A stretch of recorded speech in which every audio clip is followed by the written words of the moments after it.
This protagonist had it rough, getting thrown in jail for protecting his girlfriend. But after getting out, he discovers she's about to get married to some dude named Tong. While he was locked up, he luckily met an old master in prison. The master didn't just teach him supreme martial arts and medical skills. Upon his release, he was also given a power ring that only the Supreme Lord could ever wear. All the biggest shots in the city would soon have to bow down to Chen Ping. Even the chairman of a major corporation had to show him respect, and even wanted to marry his daughter off to him. Chen Ping didn't hesitate to go and put his ex-girlfriend and all those who looked down on him in their place. A loud noise erupts from the room. Chen Ping, in a prison jumpsuit and handcuffs, is escorted by 2 guards. The man reviews his file and lets out a soft sigh. "So do you still want revenge?" Chen Ping answers firmly, "I do." Chen Ping is shoved by 2 guards into the room where the man is sitting. It's completely dark. The man suddenly flicks on a light, the beam shining directly on him, so bright he has to shield his eyes. The man asks, "So, are you the type to act or the type to fantasize?" He replies, "The type to act." The warden calmly puts his feet on the desk. "Although you've served your time with an attitude like that, how can I possibly let you go?" Chen Ping says, "3 years ago, that bastard Xiao Lei was harassing my girlfriend San. I acted in self-defense and hit him with a brick. He used his power and connections to throw me in here. What I learned in this place wasn't some hypocritical moral lesson, but that a man must live with dignity. Therefore, as long as I'm breathing for one more minute, I will absolutely get payback for the injustice I suffered." He slams his hand on the table in anger. "Not just get it back, I'll make them suffer 100 times more." The warden says, "I admire your spirit," and begins to unlock his handcuffs. He warns, "However, if you end up back in here, you're not getting out again." Chen Ping steps out of the prison. He stands in the rain with his belongings tilting his face up as the downpour soaks him completely. He lowers his head, exhales, and looks at the beautiful dragon head ring on his hand. He knew there was no turning back now. In a bustling city district, contrary to the gloomy rain from before, the sun is now shining brightly. But in a rundown alley, a miserable woman stumbles down the steps clutching a bundle in her arms. A group of vicious gangsters is already waiting. The bald leader props his leg up leisurely, his expression grim. People see the scene below as the bald man looks up. They all hurry to shut their doors as if they've seen a demon. The poor old woman clutches her bag and rushes forward. The bald leader asks condescendingly, "Where's the money?" She takes out the bag. Here, the money's all in here." His goon steps forward and opens it. There's money inside, but he aggressively throws the bag back at the old woman. He says harshly, "You think this little bit is enough?" The money spills onto the ground. She says worriedly, "It's exactly 10,000. You can count it if you don't believe me." The old woman bends down to pick up her hard-earned money, but the bald man, without any reason, lands a powerful kick right into her stomach. She's sent flying into the wall. The woman clutches her abdomen, her face contorted in pain. The people watching from above can't bear the sight. A man turns wanting to go down and help the old woman. The Xiao family is going too far, but just as he turns, his wife pulls him back. "Are you crazy? Get back here." Just then the wife looks down, completely stunned. Chen Ping has returned home only to find his own mother being bullied and exploited. He calls out, "Mom!" Chen Ping roars, "What the hell do you think you're doing?" The bald man looks over as Chen Ping rushes toward them. The woman is overjoyed, as if in a dream. "Son, is that really you?" Mother and son embrace tightly. She weeps, looking closely at her son's face. He replies, "Mom, I'm home." The bald man glances at his lackeys and scoffs. "Well, look who it is. You didn't die in prison, and you dared to come back." Chen Ping checks his mother's condition. Her abdomen was kicked, but the internal organs are unharmed, though one rib is broken. Her thigh, knee, and ankle have multiple bruises. After checking her, he can clearly tell that her rib was broken by the bald man's kick. He places a hand on his mother's shoulder and reassures her, "Mom, get some rest. I'm back now. From now on, no one in this world will dare to bully you again." She says worriedly, "Son, you just got back. Don't." He holds her hand. "I know my limits." He stands up, looks at the gang of thugs, and points, counting each one. 1, 2, 3, 4. "Who should I deal with first?" The bald leader rolls up his sleeves menacingly. "What are you counting?" Chen Ping's presence grows more imposing as he points. "Then I'll start with you." The bald man charges, but is instantly blocked by Chen Ping. He throws a decisive leg sweep, knocking the man off his feet. The bald man's eyes go wide, drool flying everywhere. Chen Ping holds up a finger and says, "One down." Seeing this, the goons behind him show no mercy and charge forward to attack. One throws a punch, but his hand ends up throbbing with pain. The next one, who rushes in, is also knocked to the ground. Only one man is left. His face is pale, and he's sweating, scrambling on the ground, trying to escape. But when he looks up, he sees the tall, dark figure of Chen Ping standing before him. He forces a fawning smile. "Big brother, spare me. Please just let me live, okay?" Of course, Chen Ping wasn't letting him go. He sends the man flying several meters with a single kick. He walks over and steps on the man's chest. In the blink of an eye, all the thugs who bullied his mother had been utterly defeated. His face darkened with fury. "When I needed a way out, did your Xiao family give me a damn thing?" He pressed his foot down harder, making the man weep. "My parents just wanted a peaceful life," he continued. "Did you bastards give them that?" His mother sat in the corner, tears of anguish streaming down her face. The bald thug staggered up his tone, defiant. "Don't get cocky, Chen Ping. Do you have any idea what day it is?" he taunted. Chen Ping asked. "What day?" The man pointed and sneered. "Today our young master is getting married, and the bride is your ex-girlfriend." The news hit Chen Ping like a ton of bricks. "Who?" he asked. The thug laughed mockingly. "Ha, bet you didn't see that coming. The woman you went to jail for is marrying young Master Xiao today. Don't you want to go watch?" Chen Ping was seething, an icy aura radiating from his body. The bald man issued a challenge. "The wedding is at the Rego Hotel. Go there if you've got the guts." Then they quickly fled, taunting him as they went. If he went berserk, they'd be dead for sure. But Chen Ping just stood there, taking a deep breath before walking over to help his mother up. He took his mother home. Worried, she pleaded, "Son, I know you've suffered, and that you're strong now, but please listen to me. Let's not cause any more trouble." He replied, "Don't worry, Mom. I'm not going to leave your side again." Suddenly, the dragon head ring on his finger began to glow. We flash back to his time in prison. In a cell, 3 burly inmates were bullying an elderly man. The old man was curled up on the ground, protecting his head. Just then, Chen Ping walked by, turning his head to witness the injustice. One of the thugs grabbed the old man's shirt, yelling, "You crazy old bastard, you dare bite me." But the old man just laughed, enraging the thug who swung a punch. No laughing, tensing up, Chen Ping stepped in. "A whole group of you beating up an old man, making your ancestors proud, huh?" One of them snarled, "You little punk, you're asking for it," and they all charged at him. Chen Ping immediately threw a punch, sending one of them reeling. But he was outnumbered, and the other 2 quickly ganged up on him. In the end, Chen Ping took a brutal, unjust beating, all for trying to defend an old man. Back in the present, Chen Ping arrives at a luxurious mansion. He stops and asks a woman, "Where's San? Tell her to get out here." She replied with disdain, "Get the hell out of here. Today is my daughter's wedding, and you fresh out of prison are nothing but bad luck." "Getting married?" he questioned. Upstairs, San peeked through the curtains. "Ugh, that lunatic. How dare he just show up at someone's house like this?" Chen Ping called out San.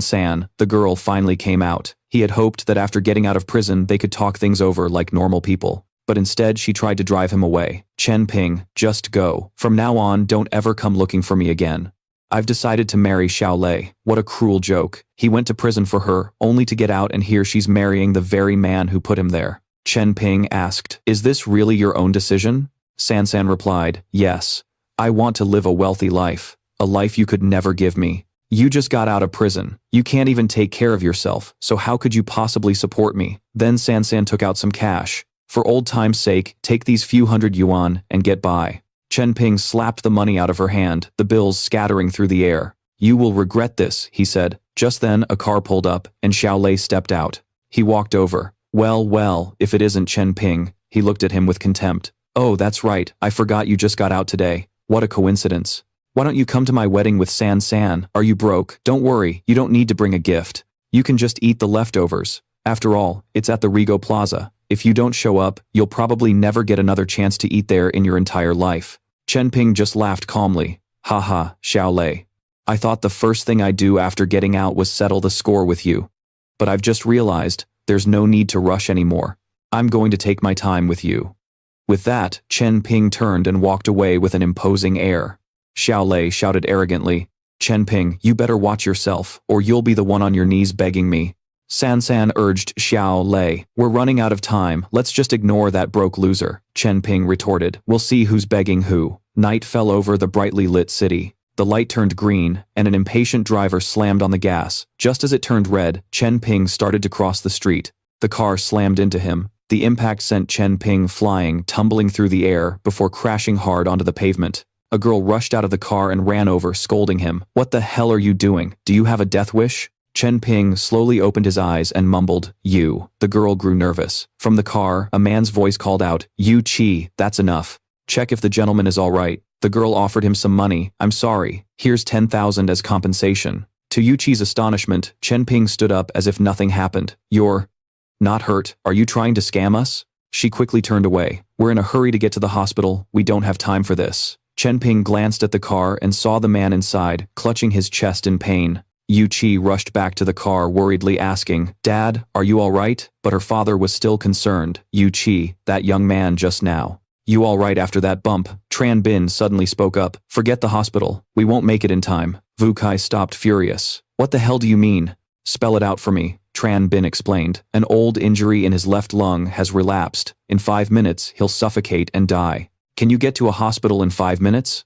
Vu Kai knew he was saying her father was doomed. She yelled, "You're talking nonsense, my dad just has a cold." But the older man turned to him and asked, "How did you know my left lung was previously injured?" Tran Bin shrugged. "It's a long story, and I'm in a hurry." The distinguished man said, "Young man, if you can save me, I to Van Tong will be eternally grateful." He muttered to himself, "To Van Tong, a big shot." It seems he recognized the name. Vu Kai confirmed, "That's right, my father is To Van Tong." Tran Bin stepped forward and opened the car door. Vu Kai said worriedly, "Hey, what are you trying to do?" Tran Bin closed his eyes, focusing intently, forming a hand seal in front of his forehead. The moment he lowered his hand, he struck 3 pressure points on Tu Van Tong's chest, making the man's body visibly shudder. Vu Kai ran over, "Father." Tu Van Tong clutched his chest, feeling the change. He said, "Thank you, I can breathe so much easier now." Tran Bin replied, "Your condition is difficult. I've only stabilized you to buy us some time for a proper treatment." The man said, "Young man, just name what you want. I, to Van Tong, will do everything in my power to get it for you." Tran Bin replied, "I saved you because I know you often do good deeds. Morally and logically, it was the right thing to do. After all, good men deserve to live long." The man said humbly, "You flatter me. I am truly humbled. It's getting dark. Let me treat you to dinner." Tran Bin closed his eyes and answered, "Dinner won't be necessary. The next step is for me to treat you." Vu Kai smiled, clearly developing a good impression of Tran Bin. She thought to herself, "This guy is so straightforward." Tu Van Tong was overjoyed. "That's wonderful. Let's all go to my hotel and figure out the rest." He asked in surprise, "A hotel?" Vu Kai replied, "Yes, the Dragon Hotel. Isn't that where his ex-girlfriend San San and that jerk Xiao Lei are holding their wedding?" Tran Bin replied, "Oh, interesting." Seeing his smile, Vu Kai couldn't help but feel suspicious. "Why do I get the feeling this guy isn't a good person?" Tran Bin got in the car with Tu Van Tong and his daughter, and they headed to the Dragon Hotel. Flashback to the past in prison. Tran Bin was lying in bed when someone suddenly poured some liquid into his mouth. He coughed a few times. Cough, cough. "Who's there?" Tran Bin sat up, recognizing the taste of alcohol. "This is wine. Why does it have such a strange taste?" The old man chuckled. "So my brew isn't bad, is it? You hit the jackpot, kid." He said, "I've been saving this for a long time. I couldn't even bring myself to drink it." Tran Bin knew alcohol was forbidden in prison. The only safe hiding spot was the toilet tank. He was suddenly hit with a wave of nausea. The old man put a hand on his shoulder. "Kids these days have no backbone. If it wasn't for me, you would have been beaten to death by that crew yesterday." Tran Bin was stunned. All the wounds on his body were completely healed. The old man pointed a finger between his eyes. "The human body is a great mystery. If you activate it correctly, you can achieve incredible miracles. I simply activated the chi in your body to unlock its potential, which sped up your recovery process. While it can't bring the dead back to life, or regrow flesh and blood for a living person, it's nothing short of divine." Tran Bin was skeptical and touched his own forehead. The old man didn't have a fever, so why was he spouting such nonsense? The old man slapped his hand away. It was a light tap, but it sent a sharp pain through his arm. He said, "Kid, medical arts are just a minor skill of mine. Since fate brought us together, I'll teach it to you today." Tran Bin retorted, "Hold on, I never said I wanted to learn." The old man pointed his gourd flask at him. "Whether you learn or not is not your decision." He still felt sick. "Bleg, what did you make me drink?" Back in the present, the memory made him zone out.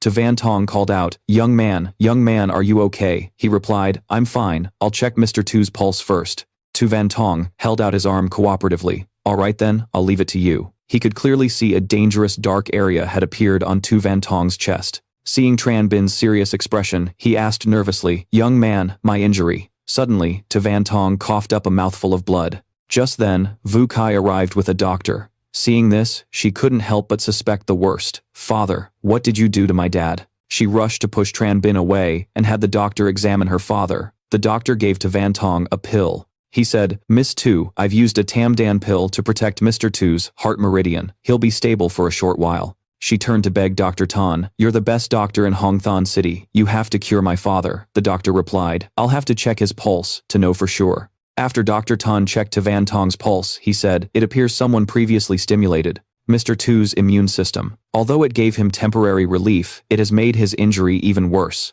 Hearing this, Vu Kai immediately turned on Tran Bin. You scammer. If anything happens to my father, I will never let you off the hook." He grabbed Vu Kai's arm. "You fool. If I hadn't stepped in earlier, your father would already be dead by now."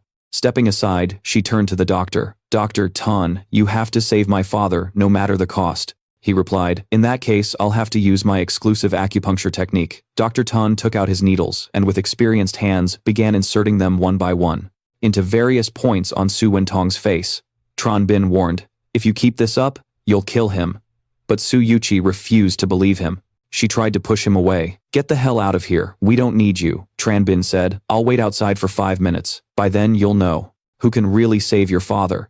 Tran Bin then stepped outside. Yuqi turned back. "Dr. Tan, please continue saving my father." The doctor, holding 2 needles, resumed his work on Su Wentong's face, moving on to his forehead. Yuqi watched, worried, sick for her father. Suddenly, Su Wentong's eyes opened. He stroked his daughter's head. Yuqi was overcome with emotion. "Dad, you're awake." But suddenly, Chairman Su took a turn for the worse. Yuqi spun around. "Dr. Tan, what's happening?" he stammered cautiously. I don't know. He seemed perfectly fine just a moment ago. Maybe we should just get him to a hospital." Dr. Tan's face went pale. Yuqi grabbed his collar, shouting, "You're the best doctor in the city, and now you're telling me to go to a hospital." He kept making excuses. "My treatment must have aggravated Chairman Su's injuries. That's why this is happening." Then Yuqi remembered Tran Bin. "That guy. He said 5 minutes. He must have predicted this would happen." She rushed out to find Tran Bin. Just as he was about to leave, she ran out and yelled, "Wait," a stark contrast to how she'd just chased him away. Su Yuqi, with tears in her eyes, grabbed onto Tran Bin. "Please, I'm begging you, save my father." He turned slightly. "So now you believe I'm not a fraud. And you think I can save him. Whatever. Let's go inside and check the situation." Inside, Su Wentong was still in agony, his face covered in needles. Tran Bin assessed the situation. "Looks like I'll have to go all out." "Right.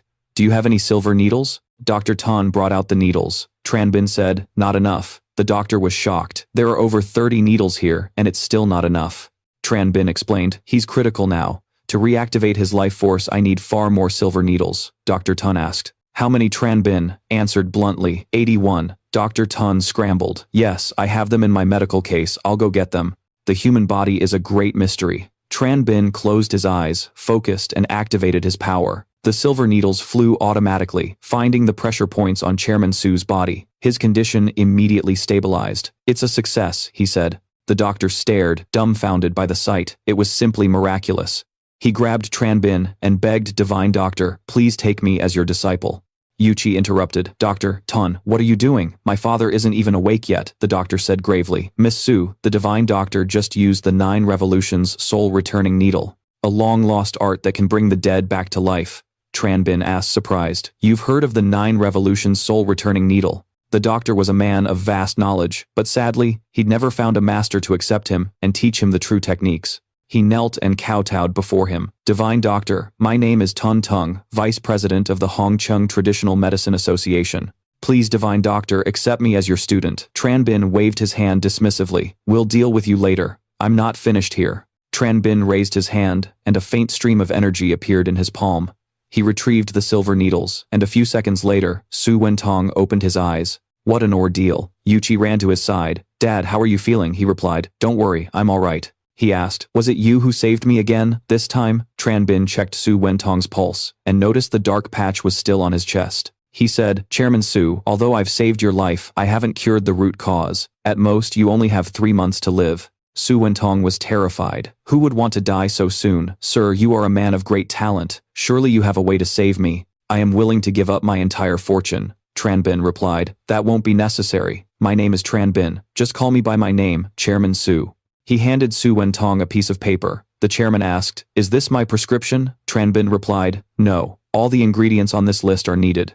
Some to treat you, Chairman Su, and some to cure my mother's eyes. Su Wentong replied firmly, rest assured, sir, I will, definitely. Find these ingredients as quickly as possible. Yuchi asked Mr. Tran. The list also includes a writing brush and cinnabar. Are those also? For healing, he answered, I don't need an ordinary brush and cinnabar. I need spiritual objects, things that possess spiritual energy. He held up a wooden tablet, his finger adorned with that same ring. He handed the tablet to Yuchi. Everything in this world has a spirit. But for something to become a spiritual object requires harsh conditions and rare opportunities. She asked, so is this thing a spiritual object? He said, this is just a tool to help you identify spiritual objects. True spiritual objects take a long time to cultivate. She asked curiously, so is it like in TV dramas where plants in a celestial cave gain spiritual energy after a long time, and can even transform into human form? He replied, that's probably the most fitting explanation for now.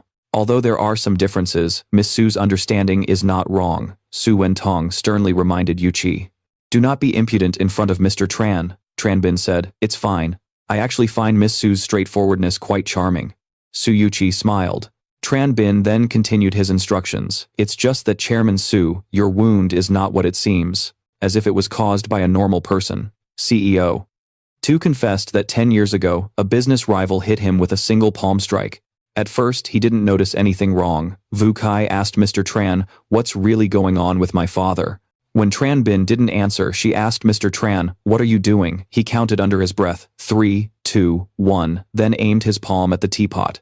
The father and daughter stared completely baffled. Suddenly, a purple aura flowed out of the teapot. They both gasped in absolute shock. Tran Bin said, the one who hurt your father is a master of internal energy. He used a single strike to infuse your organs with his energy, causing latent diseases. He held out his hand, his face grim. Tranbin's expression turned grave. He remembered screaming in a panic back in prison. Old man, what the hell did you do to me? The old man just flicked his head and said, you disrespectful punk, it's times master times to you. Tranbin, furious, lunged at him. The old man lightly tapped his neck. Humph, guess I went too easy on you, you can still fight back. Tranbin's eyes rolled back as he collapsed motionless. The old man placed a hand on his neck. I'll implant a dark energy inside your body.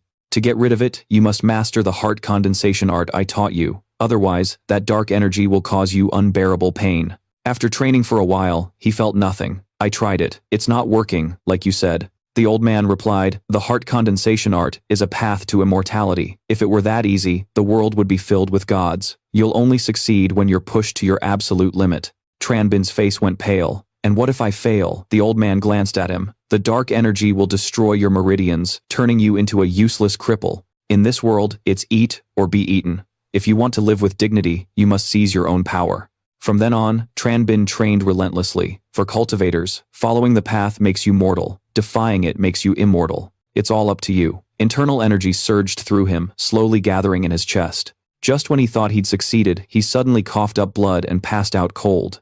The old master sensed his progress. He reached the first stage in only 3 days. This disciple was a damn good investment. Back in the present, Dr. Tan was still on the floor, clinging to his leg and begging Mr. Tran, please take me as your disciple. An old man, kneeling before a young guy. What a scene. Tranbin replied bluntly, get up. I won't take you as my disciple, but if you have questions about medicine, I can offer some guidance. Dr. Tan was ecstatic, bowing his head in thanks. Tranbin said, I have to handle things at home. Call me when you've gathered the herbs. Tavantong quickly chimed in, Mr. Tran, if you don't mind me asking, where are you living now? He answered, the Happiness District. Why Tavantong was immensely grateful for his help. He offered a black card without hesitation. There's 10 million on this card. I also have a vacant mansion. I'd like to gift it to you, Mr. Tran.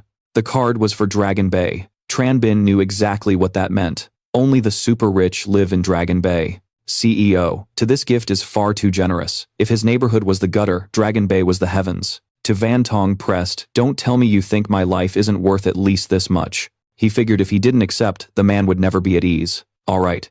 He finally took it. In that case, thank you, CEO too.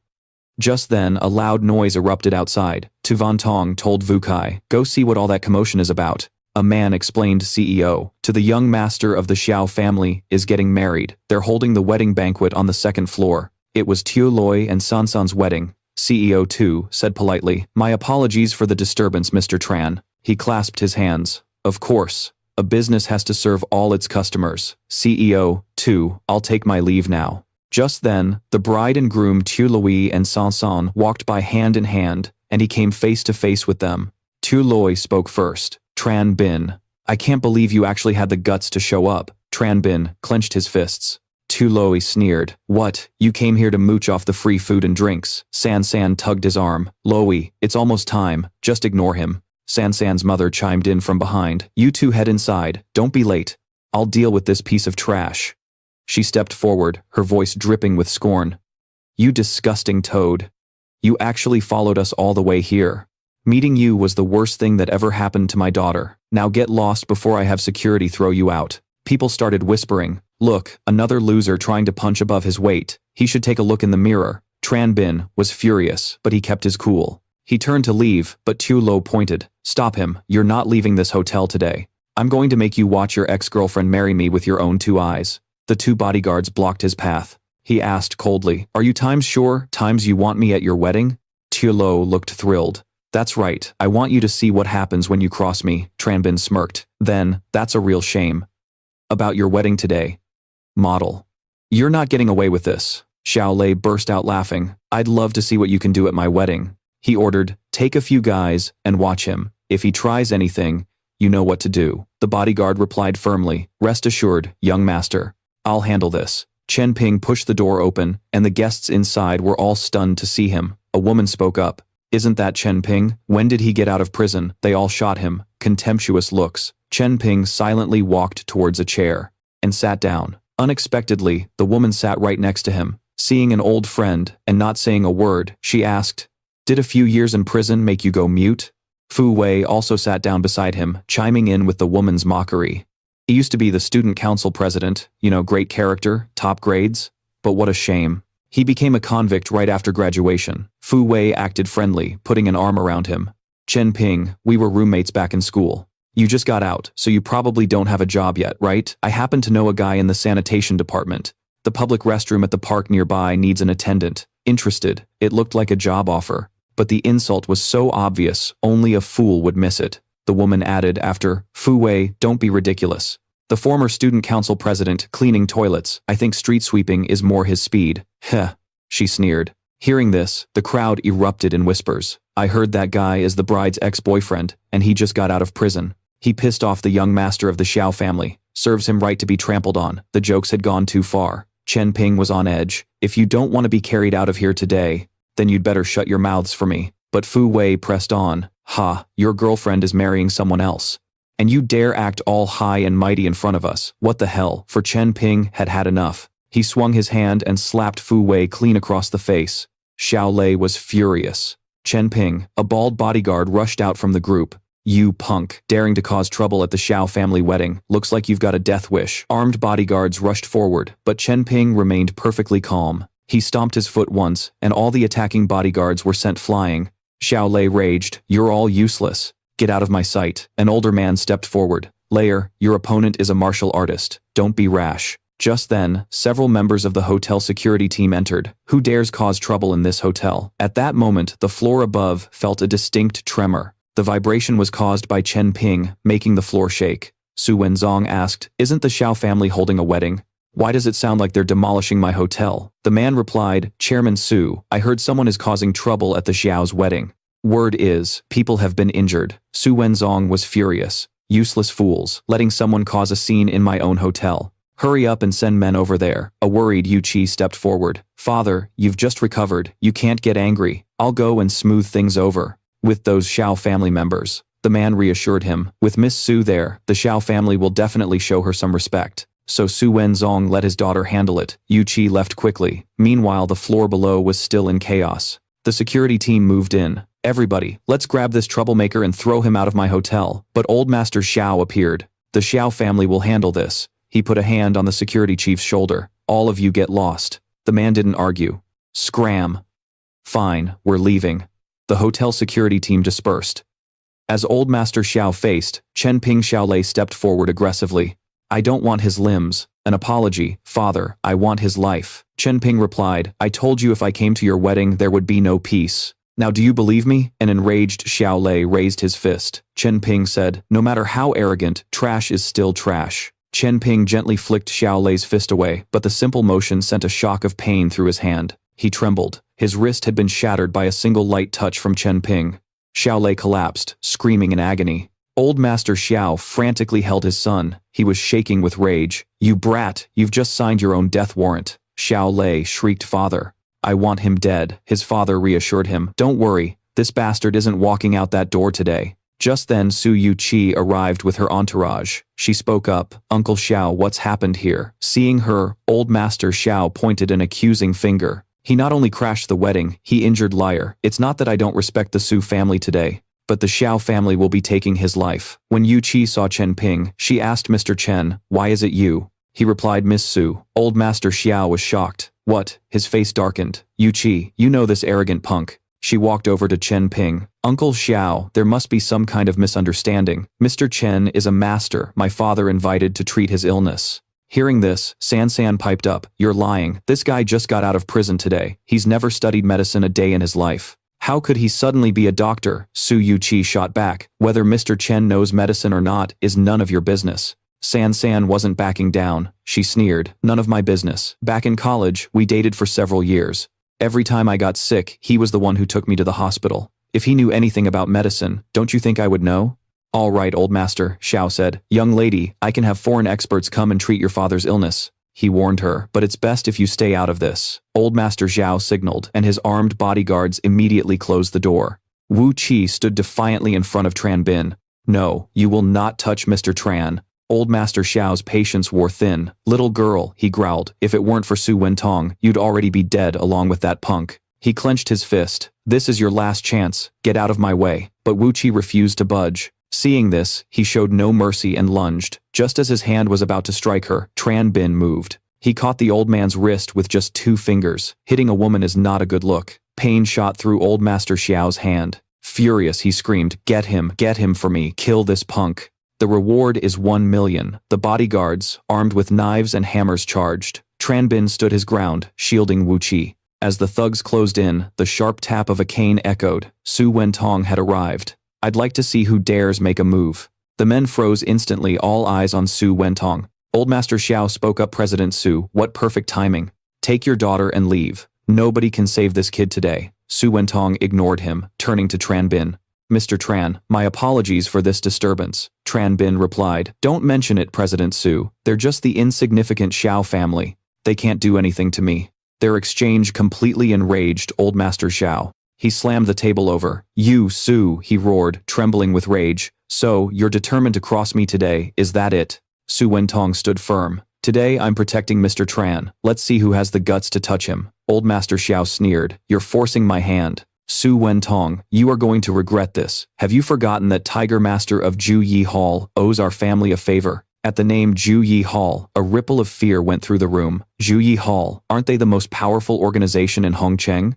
I heard anyone who crosses them meets a terrible end. Su Wentong's face darkened. Old Master Xiao arrogantly pulled out his phone. Su Wentong, take your people and walk away now, and I'll pretend this never happened. Otherwise. Humph. Tran Bin spoke up. President Su, let me handle this. You should get Wu Qi out of here first. But Su Wentong wouldn't back down. He whispered to his daughter, Wu Qi, wait for my signal. When the chaos starts, you get Mr. Tran out of here. Old Master Xiao taunted. Well, old Su, what's it gonna be? Su Wentong replied defiantly, you don't have to ask again. I will protect Mr. Tran today. The old man pointed a trembling finger. Fine, Su Wentong. You've got guts. Don't blame me for what happens next. Finally, Old Master Xiao dialed the number for Lin Tianhu. Tran Bin was calm. Don't worry, no matter who shows up today, they won't be able to touch either of you. Wu Qi, seeing his bravado, said, Mr. Tran, you don't understand Ju Yi Hall's power in this city. When the fight breaks out, stick close to me. Don't you dare get separated. Old Master Xiao strutted up to President Su, oozing confidence. Tiger Master is on his way. You better be ready, Su Wentong. Su Wentong's gaze grew heavy. At that moment, a man with a wild, tiger-like hairstyle kicked the door in. The room fell dead silent. All the Xiao family guards bowed their heads. Welcome, Tiger Master. As he walked in, Old Master Xiao bowed deeply. Tiger Master. He asked arrogantly, cut the crap. Where's the guy you want me to handle? Old Master Xiao quickly pointed at Tran Bin. Tiger Master, it's that damn punk right there. Su Wentong stepped forward. Tiger Master. The man shot him a death glare. Get out of my way, I won't say it twice. Su Wentong froze. Tran Bin stepped forward. President Su, Miss Su, I caused this. Let me handle it myself. Tiger Master eyed him as Xiao Lei piped up from behind. Tiger Master, don't let this guy die too easily. Tiger Master's face went dark as he snapped his head around. Do I need you to tell me how to do my job? Old Master Xiao scrambled over and slapped his own son across the face. You little bastard, he screamed. How dare you speak to Tiger Master like that? Tiger Master stated coldly, I owe your family one favor. That doesn't make me your servant. Old Master Xiao said timidly, Tiger Master, please don't be angry. My son is young and foolish. This Tiger Master's influence was terrifying. Old Master Xiao was obsessed with saving face, and Tran Bin had just made him lose all of it. Tiger Master turned back to Su Wentong. He cautiously explained, Tiger Master, the Xiao family's bride, is Mr. Tran's ex-girlfriend.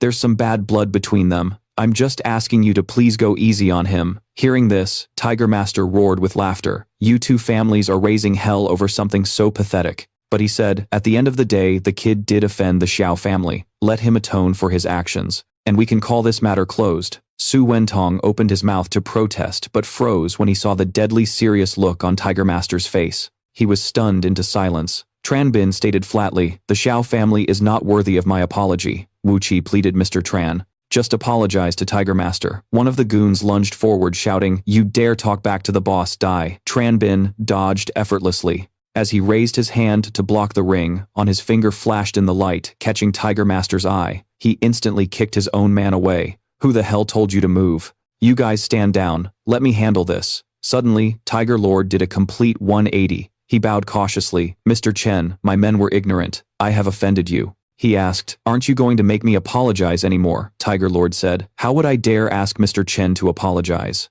If Mr. Chen has any orders, please just say the word. Chen Ping repeated, I said it before I came. Now that I'm here, this wedding is off. Tiger Lord shouted, cancel this wedding. San and Xiao Lei looked like they'd been struck by lightning. Old Xiao stepped forward. Tiger Lord, has there been some kind of mistake? But he just ordered, clear this place out for me. As she was dragged away, San was still completely delusional. Chen Ping, you think you can stop me from marrying Xiao Lei? Dream on. I would never be with you anyway, her mother added. San, don't pay any mind to this ex-con. A loser like him deserves to die alone. Hearing this, Wu Qi shyly spoke up, Mr. Chen, if you wouldn't mind, could I be your girlfriend? He refused. Thanks, but that's really not necessary. She raised a hand to his lips. I understand what you mean, Mr. Chen. I'll work hard. Wu Qi looked toward the mother and daughter being hauled off and said, work hard to make you accept me. San and her mother ground their teeth in fury and humiliation. Finally, they were all taken away. Tiger Lord turned to face him. Chen Ping was tense. Whatever it is, just spit it out. But Tiger Lord bowed deeply to Chen Ping once again. This subordinate hall, master of Ju Yi Hall Lin Tianhu, greets the palace lord. Then his men all bowed in unison, shouting, we greet the palace lord. Chen Ping was completely baffled by the scene. Wait, you've got the wrong person. I'm not some palace lord. Tiger Lord said, the one who wears the Heavenly Dragon token is the Lord of the Heavenly Dragon Palace. Of this, I am absolutely certain. Chen Ping looked at the ring and muttered, that crazy old man. He really gave me one hell of a gift. Chen Ping recalled his time in prison. He'd be focused on his training while next to him an old man would be casually drinking wine. He had asked, old man, I'm getting out soon. Got anything to say to me? The old man tossed him a gourd flask. He said, this little bit of wine isn't enough to get me drunk. Over time, Chen Ping had truly changed. Back then, he would have chugged the entire flask down in one go. The old man just chuckled softly. He got up, came over to check his pulse and evaluated him. You've learned the heart condensing art quite well. All that's left is diligent cultivation. He took out a dragon-headed ring and said, I don't have a gift for you, so just take this ring. Chen Ping was stunned. Old man, didn't you say this was incredibly important to you? He insisted, I can't accept it. But the old man grabbed his hand, forcing him to wear it. Chen Ping tried to resist, but the old man tripped him, sending him crashing to the floor. He forced the ring onto his finger, saying, I'm the Lord of the Heavenly Dragon Palace. You're still too green to fight me, kid. The moment the ring was on his finger, it triggered a massive reaction. He couldn't help but tremble. My hand is about to break. The old man said, I've taught you everything I can. Next I'll grant you a great destiny. Finally, he scratched his head. A great destiny. What's that? The old man put a hand on his shoulder. Remember, on July 15th, you must go to the nameless island in the East Sea. As long as this ring glows, someone will appear to grant you that destiny. He said, I'll remember, but there's one thing I want to ask before I leave. The old man sat and picked up his wine flask. Ask away. You might not get another chance. Chen Ping was extremely curious. I want to know. Why have you been so good to me?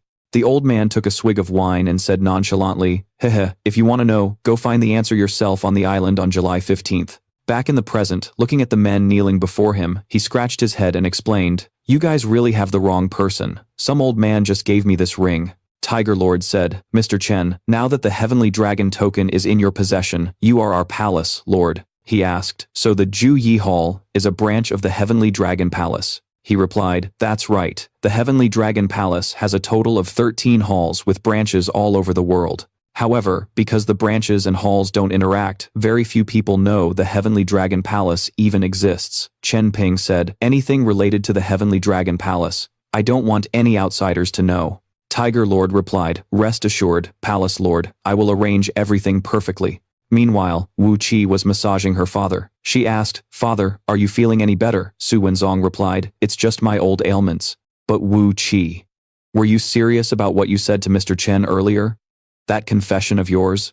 Wu Qi's cheeks flushed as she feigned ignorance. What confession? Su Wenzong teased. Oh, come on, you've never been able to hide your feelings. Did you really think I couldn't tell? She denied it. Father, I only just met Mr. Chen today. How is that possible? Don't let your imagination run wild. A man reported Lin Tianhu, and his men have left. Mr. Chen has also departed. He waved his hand, dismissing the man. He instructed his daughter, Wu Qi, You must find those medicinal ingredients as quickly as possible. Also, secretly send people to protect Mr. Chen. I'm worried the Xiao family won't give up so easily. She suddenly remembered, Oh no, I forgot to tell the people at Dragon Bay about Mr. Chen and the villa. She rushed out, Father, I'll go there myself. A car pulled up in front of a large estate. Tran Bin brought his parents to the villa Su Wenzong mentioned. His mom asked, Son, is this the house your friend is letting you borrow? His dad was skeptical. What kind of friend do you even have, owning a house in Panlong Bay and just letting you borrow it? He said, I've got it all sorted out. You two just relax and head inside. Suddenly, a security guard stopped their car. Hold on, what's with this car? The window rolled down and Tran Bin said, I'm a homeowner here. The guard scoffed. This is Panlong Bay. You sure you're in the right place? Tran Bin pulled out a property card clearly marked Panlong Bay. The guard was shocked. This is the key to the mountaintop villa. CEO Su bought that place, so how the hell does this punk have the key? Just then, that scornful female classmate from yesterday showed up. She immediately started stirring up trouble. Well, if it isn't Tran Bin, are you guys on the run or something? San walked over and asked, What's going on? The guard replied, This man claims to be the owner, but we suspect he stole the key. We're still verifying it. The girl sneered at him. Tran Bin, you're really something else. How could you even come up with a lie like that? Do you have any idea how expensive the houses here are? Fu Vi stepped forward. You guys hurry up and kick them out. He's an ex-con. If people find out, it'll ruin the reputation of your community. Tran Bin remained silent. Fu Vi taunted him even more. Ha ha ha, Tran Bin, hurry up and get your blind mother and street sweeper father the hell out of here. Tran Bin's blood boiled with rage. His father yelled, Let's just grab our things and go back. This is so humiliating. His mother urged him, Tran Bin, let's just go. San said contemptuously, All right, get in the car. Talking to people like this is beneath us. The car carrying those bullies was quickly waved through the gate. Tran's father, fuming, turned and said, Driver, please take us back. Tran Bin explained, Mom, Dad, just wait a little longer. My friend really did let me borrow this villa. But his father didn't believe him, raising a hand in anger. Wait for them to kick us out. Aren't you humiliated enough? Just then Su Vu Qi finally arrived. The guard tensed up. Why is Miss Su here? She walked over. My apologies, Mr. Tran. I forgot to inform the management of Panlong Bay beforehand. I've caused you trouble. Tran Bin replied, Miss Su, you really didn't have to come in person. His mother asked, Who is this? He introduced her. This is the friend who lent me the house. The one I told you about. Her name is Su Vu Kai. Seeing Tran Bin's family, Vu Kai instantly realized she was meeting her future in-laws. She bowed politely. Hello, uncle and auntie. I came in such a rush, I didn't have time to buy you gifts. Tran's mother took her hand. Miss Su, you're too kind. We should be thanking you for letting Tran Bin borrow such a wonderful home. Vu Kai said, We shouldn't just stand here at the gate. Let me show you inside so we can talk. Everyone smiled happily. Tran's mother agreed. Yes, let's go inside first. Inside first. San watched as the car carrying Tran Bin and his family drove right past her. Her friend couldn't believe it. I wasn't seeing things just now, was I? Did Tran Bin really just go in? San was furious. That mountaintop villa is Su family property. Looks like they lent it to him. Fu Vi couldn't accept it. How does that loser get so lucky every single time? San asked. What about the guys I told you to find? Fu Vi replied with a sinister look. I've found a group of professional thugs. We'll definitely find a chance to teach him a lesson. Inside, Tran's mother subtly told his father, Honey, go pour some tea for Miss Su. He replied, Oh, okay. But Vu Kai eagerly jumped in. Uncle, let me do it. You all just arrived. How could I possibly trouble you? She poured the tea herself and said, Uncle Auntie, this is red date tea. It's great for lowering cholesterol and blood pressure, perfect for older adults.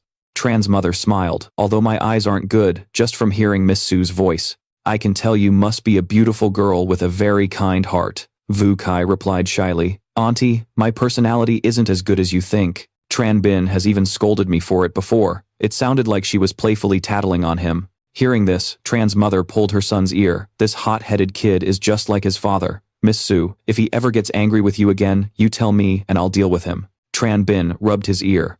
Mom, why are you airing all my dirty laundry like that?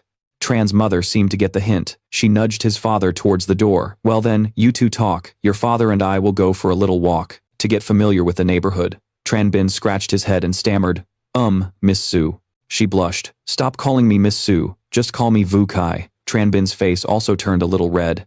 She leaned in close and whispered, Tell me, did that just feel like I was meeting the parents? She quickly pulled back, laughing. Okay, I'll stop teasing you. Look how scared you are. She waved goodbye. I'll be going now. Call me anytime if you need anything. Tran Bin resumed his cultivation. The spiritual energy in Panlong Bay seemed far denser than in normal areas. All the spiritual energy gathered and flowed into his body. This was a perfect place for cultivation. He now truly owed the Su family a great debt. The built-up energy gathered in his palm. Then he opened his eyes. Daybreak. Time to go hunting. Using spiritual ink and cinnabar, he consulted a map, then circled a specific neighborhood. Chen Ping arrived at a place with an ancient vibe. He approached a man who quickly pitched his wares. Hey brother, what are you looking for? I've got everything all guaranteed authentic. Chen Ping crouched down to browse. The man said, Brother, you've got a sharp eye. This is a protective talisman from the Qing dynasty. Too bad it got soaked in water and rusted over. He leaned in eagerly, naming his price. I won't rip you off. 100,000. Take it. What do you say? Chen Ping held the plaque in his hand. The crowd behind them whispered, He's asking 100 grand for scrap metal. Is anyone actually gonna buy that? That fool is about to get scammed. Chen Ping examined the object. The dragon-shaped plate was emitting a faint green aura. He thought, I can't believe it's the real deal. The owner theatrically wiped a tear. Of course, everything I have is authentic. If I wasn't desperate for money for my family's medical bills, I'd never sell it. Chen Ping didn't hesitate. 100,000. I'll take it. He then transferred the money. The owner said, The deal is done, brother. All sales are final. Don't come crying to me for a refund later. From his expression, it was clear this owner had no clue what the item was truly worth. He thought he was selling a fake, but ended up offloading a real treasure for dirt cheap. Chen Ping replied, Of course, I know the rules. If I get scammed, that's on me. Someone whispered, He really went for it. Could that piece of junk have a secret? People noticed Chen Ping's next move. What the hell is that kid doing? In Chen Ping's hands, the rusty plate instantly transformed, revealing an alluring jade-like glow. Someone shouted, This kid struck gold. He's rich. Oh my god, that's imperial green jadeite. Seeing the transformation, the owner crept forward. Hey, brother, can you sell that jade back to me? Chen Ping shot back. Funny, you didn't say that when you were trying to scam me. He started getting aggressive. Kid, looks like you're choosing the hard way. Look at this guy. He was the one who said all sales were final, and now he's blaming Chen Ping. Then, seeing Fu Wei behind the owner, he immediately understood. No wonder I was targeted the moment I walked in. So you conspired with these scumbags to set me up. Not only did Fu Wei look down on the poor, he was also shameless enough to be jealous of the very person he constantly mocked. Why is it always you? How are you so damn lucky? The owner charged forward. Enough talk. If it weren't for you, I wouldn't have lost that imperial green. Get that jade back for me, now. He's the one who sold the rusty plate. The item only revealed its true form because of Chen Ping, yet now he's throwing a fit. Fu Wei and another thug rushed him. Chen Ping didn't hold back, sending Fu Wei flying with a single slap. He effortlessly took down the other two. None of them were his match. The owner panicked. He angrily pulled out his phone, quickly dialed a number, and started boasting, "You little punk, do you have any idea that this antique street is Ju Yi Hall's territory? And my cousin is one of them." Chen Ping calmly sat on Fu Wei's back. "Ju Yi Hall? What's so scary about that?" A voice boomed. "Who dares to disrespect Ju Yi Hall? I'm Dao Ba." Rumor has it that after Boss Hu bought the antique street, he put this guy in charge. Looks like this fat ass really has connections. The kid is in deep trouble now. He quickly twisted the story. "Cousin, this punk wrecked my stall and stole the imperial green jadeite I was planning to gift to Boss Hu." Hearing this, Dao Ba commanded, "Kid, hand over that gem right now." Chen Ping held up his ringed hand. "You work for Lin Tianhu?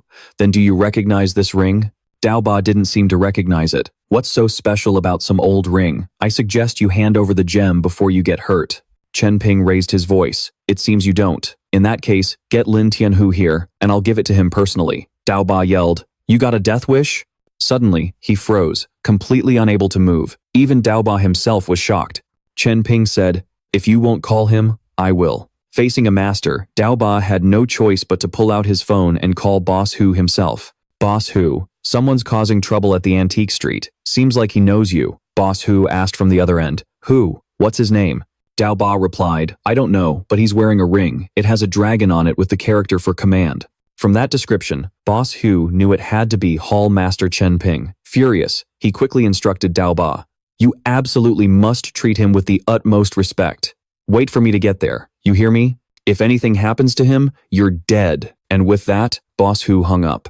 The clueless shop owner didn't get it and added, "Cousin, he's obviously bluffing. How could someone like him possibly know Boss Hu?" But he never expected to get a hard slap from his own cousin. He clutched his face in fear as Dao Ba yelled, "You dared to lie to me. If I get into trouble because of this, don't even think about getting out alive." A moment later, the tables had completely turned. Chen Ping sat calmly in a chair, waiting. Behind him stood the fat scammer and Dao Ba. Even Boss Hu had to rush over from home the second he heard Chen Ping's name. He bowed low. "Mr. Chen, why didn't you let me know you were visiting the antique street? This whole area belongs to our Ju Yi Hall." Chen Ping replied, "I was just passing through. But it seems your antique street is a bit of a mess. It's been handled." When Tiger Lord heard his master wasn't satisfied, he flew into a rage, grabbing Dao Ba. "Dao Ba, what the hell is going on?" Dao Ba immediately confessed, "Tiger Lord, it's my fault. This punk took a bribe to go after Mr. Tran." Tiger Lord's face darkened, the air turning ice cold. "Who dares cause a scene on my turf?" The fat guy broke out in a cold sweat. When Dao Ba rushed him with a club, he collapsed, trembling and admitting his mistake. Realizing he'd messed with the wrong people, he was so scared he nearly pissed himself. He screamed, "Ah, I was wrong, I was wrong." Dao Ba said, "Don't blame me for being ruthless. You're banned from the antique street." Guards then came and dragged the man away. Tiger Lord glared at the onlookers. "Got nothing better to do? Show's over." Dao Ba stepped forward and dispersed the crowd. Tiger Lord turned back. "Mr. Tran, what brings you to the antique market?" Tran Bin said, "I'm looking for a spirit brush or some cinnabar. But it seems your place doesn't have what I need." Tran Bin turned to leave. Tiger Lord quickly spoke up. "Sir, I'm a crude man. I don't know much about these things, but I might know someone who does." Hearing that, Tran Bin turned back. Tiger Lord led him to a mountain villa. A dignified old man with a cane walked out. Tran Bin got out of the car and approached as Tiger Lord was speaking with him.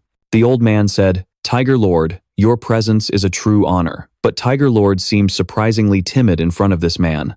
Until now, he'd only been wary of Tran Bin and this elder. Tiger Lord said, "Elder Ko, you're too formal. Just call me Tianhu or Little Hu." Elder Ko's attention shifted to Tran Bin. "This young man behind you, he's unfamiliar." Tiger Lord quickly explained, "This is Mr. Tran. I apologize for bringing him here to trouble you, Elder Ko." Elder Ko waved it off, gesturing for them to come inside. Chapter 15. The three of them entered the main hall. Tran Bin scanned the room, his eyes locking onto a golden dragon throne. Elder Ko walked over and sat down on it. "Please, take a seat. As they say, you wouldn't visit without a reason. Tiger Lord, if you need my help with something, speak freely." Tran Bin stated his purpose. "I heard you're a collector, Elder Ko. Do you happen to have a spirit brush, one used by a great master, or cinnabar made from animal blood?" Elder Ko asked. "A spirit brush?" Tiger Lord confirmed. "Don't worry about the price, Elder Ko. If I, Lin Tianhu, can afford it, I won't haggle." Elder Ko replied lightly. You're too kind, Tiger Lord. If I truly had such an item, I'd have no problem gifting it to this young Taoist friend. Wealth is just a number to me. Writing brushes are consumables. One used by a great master would be exceptionally rare, and I've never heard of cinnabar made from animal blood. However, he paused. Tran Bin urged him, please, go on. Adian, while I don't have one, you might try an old Taoist temple. Priests who draw exorcism talismans might have what you need. Tran Bin politely cupped his hands. Thank you for the suggestion, Elder Ko. He then looked up at the throne the old man was sitting on. It looked like long serpents coiled behind him. Elder Ko said, no need for thanks. It's a small matter. But Tran Bin could sense the danger. He couldn't help but ask, Elder Ko, where did you get this dragon throne? The old man stroked the chair. Young friend, can you see how extraordinary it is? Tran Bin replied, Elder Ko, you'd be wise to burn this throne. You might just live a few more years. The throne emitted a strange blue aura, its dragon eyes glowing a vicious red. Hearing this, the friendly Elder Ko's face instantly went dark. What are you trying to say? Are you cursing me to die? Anyone would take it as a curse, and no one reacts well to that. Tiger Lord quickly interjected. Elder Ko, Mr. Tran must have a reason for saying that. Tiger Lord asked, Mr. Tran, Elder Ko is a friend. What's really going on? He pointed and explained, this dragon throne is real, but it's overflowing with a vengeful aura. I'm afraid an emperor died on this very throne. The distorted dragon heads are the proof. Although the rich spiritual energy in this villa suppresses it, the 9 dragons Yuanxi is invading your body, and it will kill you. Elder Ko scoffed. Nonsense. It's just petrified wood. Where would a vengeful aura come from? Tran Bin turned away. Fine, don't believe me. I was just returning the favor for your tip. But if you keep dreaming of pythons crushing you, you'll eventually suffocate to death. Hearing that, the old man called out to him. Wait, young Mr. Tran, how did you know about my nightmares? He explained, the python in your dream is the 9 dragons from the throne. Right now, it's just full of resentment, not yet a fully malevolent spirit. Otherwise, not even the great golden immortals could save you. Terrified, Elder Ko's face went pale. Then, what should I do? Tran Bin replied, burn it. Completely. You can't use a normal fire. You have to use joss paper to ignite it.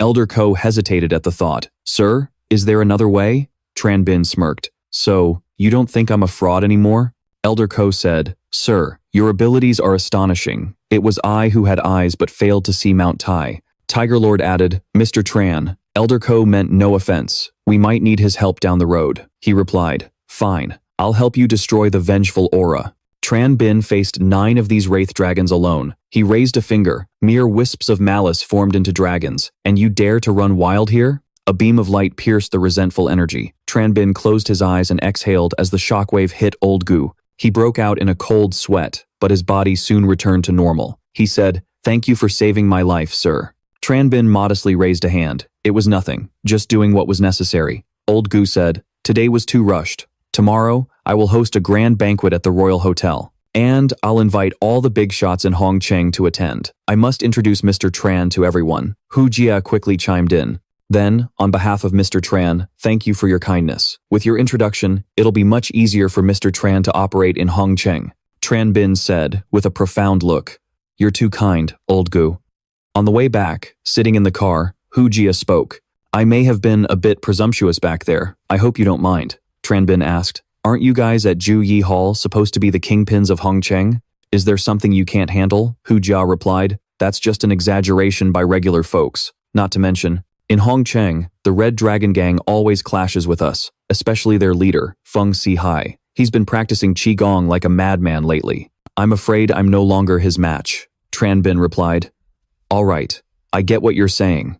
If you really run into trouble, you can come find me. Hearing this, Hu Jia was filled with renewed confidence. With those words from you, my lord, what do I have to fear? A punk like Feng Si-hai is nothing. Tran Bin rested his chin on his hand, gazing out the window as the car sped toward a luxurious villa in the night. Chapter 16. The next morning, Tran Bin didn't forget his cultivation. He began to process the resentful energy from the 9 Dragons chair. To his surprise, he found that the Wraith Dragon's power could actually aid his cultivation, helping him break through to the 5th level of Qi refinement. Just then, from outside, Tran's mother knocked on his door. Yu Qi was already waiting in a new dress. Tran Bin, hurry up. Yu Qi is here to see you. Yu Qi said excitedly. It's okay, auntie, you don't have to call him. I'll go get him myself. When she walked in, Tranbin was already putting on his jacket. She asked, You were already awake? He shot back. Why? Were you hoping I wasn't? Did you want to see me naked or something? Yu Qi blushed, stuck out her tongue, and turned away. Who wants to see you shirtless? He asked her, So, what's with the sudden visit? Yu Qi grabbed his arm. No more questions. Just come with me. At the central shopping mall, Yu Qi had brought Tranbin here and was holding up clothes to size him up. Tranbin asked, Did you bring me here to buy me clothes? She replied, What's wrong with that? Are you not happy that I, the great Miss Yu Qi, am shopping with you? Tranbin said, It's not that. I just have plans this afternoon. Yu Qi continued picking out clothes, pushing his back with a smile. I don't care what plans you have. Right now, your most important mission is to try on these clothes. Seeing him hesitate, she teased, What's wrong? Do you need me to come in there and help you? He quickly replied, No need. A moment later, Tran Bin walked out in a new outfit. Seeing him now, Yu Qi couldn't help but be impressed. You've got a great build. This outfit looks so much better on you. He asked, What's the occasion? Am I going to someone's wedding? She put a hand on his shoulder. This is way more important than a wedding. After that, the two went to pay. Yu Qi didn't hesitate to swipe her card. Seeing the price, Tran Bin was in disbelief. Isn't this a little too formal? Yu Qi acted like it was nothing. She handed him the bag. This is nothing. It's just that you used to dress too simply before. If I let you walk around like that, people would make fun of me. He didn't understand. Why would people make fun of you because of how I dress? Yu Qi blushed and turned away. I told everyone that I want to be your girlfriend. Of course they'd laugh at me. If you're dressed like a slob. Anyway, no more talking. I need to use the restroom. Wait right here. But as soon as Yu Qi left, two familiar villains suddenly appeared. It was Sansan and her friend. Seeing a handsome man from behind, she pointed towards Tran Bin. Sansan, check out that hottie over there. Even his back looks amazing. Sansan asked. We can't even see his face. How do you know he's hot? Despite not knowing his face, her friend was confident she could reel this guy in. I just have a feeling. He's definitely a stud, she said. You already have Mr. Xiao, so leave this one to me. She had no idea the shock she was in for. She strutted up behind Tran Bin. Hey handsome, are you waiting for someone? When Tran Bin turned around, she was completely stunned. He asked, What's wrong? Can't it be me? She snapped back with the same old contempt. Haha, look at this loser. Probably bought some cheap knockoff and came here to pretend you're rich to pick up girls. Sansan was even bold enough to spit on his brand new clothes. At that moment, Yu Qi returned. Whether he can become a dragon or not is none of the business of a wild pheasant like you, trying to be a phoenix. Seeing the stain on her future husband's clothes, her voice turned ice cold. Are you going to wipe that off yourself? Or do I have to teach you how? Sansan scoffed defiantly. Don't think you can bully people just because you're the young miss of the Su family. Yu Qi shot back. I told you to wipe it clean. Are you deaf? Or do I need to teach you a lesson? You think that loser, boyfriend of yours would dare to come after me? Seeing her overpowering aura, the friend quickly ran up. I'll wipe it. Let me wipe it. But Yu Qi snapped. Who the hell do you think you are? You're not worthy of touching my man. Sansan gritted her teeth, acting all innocent. Are we? You think you can bully people just because you have money. The great Miss Su is really taking it too far. But Yu Qi wasn't the type to be pushed around. She stepped forward and slapped Sansan right across the face. This isn't a game. Yu Qi was pissed. So, you look down on me and my man, huh? Her expression dripped with contempt. What nonsense are you talking about?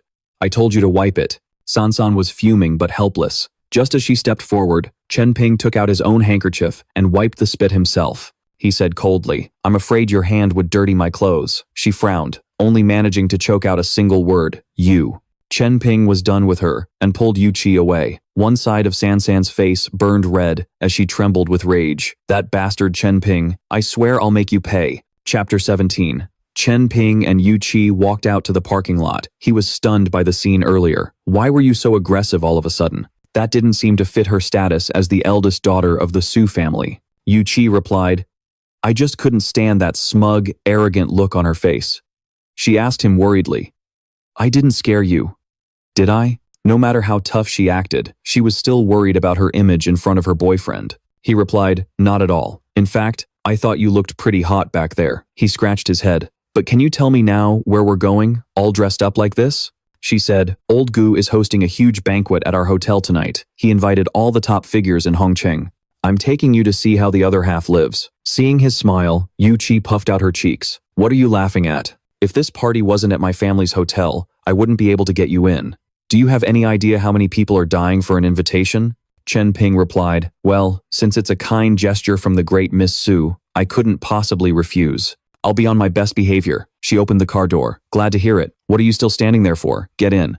In front of the R Hotel, a huge crowd had already gathered. Mr. Xiao, Xiao Lei, and San San were also there. Xiao Lei asked, Dad, what's going on? Are all the big shots in Hongcheng here? Old man Xiao warned him. Exactly. So you wait right here, and do not cause any more trouble. Xiao Lei whined. Dad, I can't go in. Mr. Xiao smacked his son on the head. Don't be an idiot. The people in there are all heads of their families. What makes you qualified? If you dare run off, I'll cancel all your credit cards. He rubbed his head and promised, Yes, Dad, I won't go anywhere, even if hell freezes over. Old man Xiao then walked inside. Yuchi and Chen Ping arrived soon after. She said, Wait here a moment. I'll go sort things out. We'll sneak in through the back door in a bit. It seems the author's out of ideas. Every time our hero is away from his girl, some random mutt starts barking. San San spotted Chen Ping and immediately tattled. Lei, isn't that Chen Ping? What's a guy like him doing at this party? Xiao Lei scoffed in disgust. Chen Ping, do you really think someone with your status deserves to be here? Do you even know what today is? Noticing his new suit, he sauntered over, clicking his tongue. Tsk, tisk. Put on a new suit, and you think you're high society now? San San pouted and started adding fuel to the fire. Ha ha, where did all that arrogance from the mall go? Why didn't Miss Su take you inside? Don't tell me even she couldn't get in. The stain from where she'd spat on him was still on his shirt. Chen Ping said, It seems your memory isn't very good. Xiao Lei suddenly remembered what happened and broke into a cold sweat. But San San charged forward again. Without Su Yuchi, you think I'm scared of you? An ex-con trying to get into a high-class party?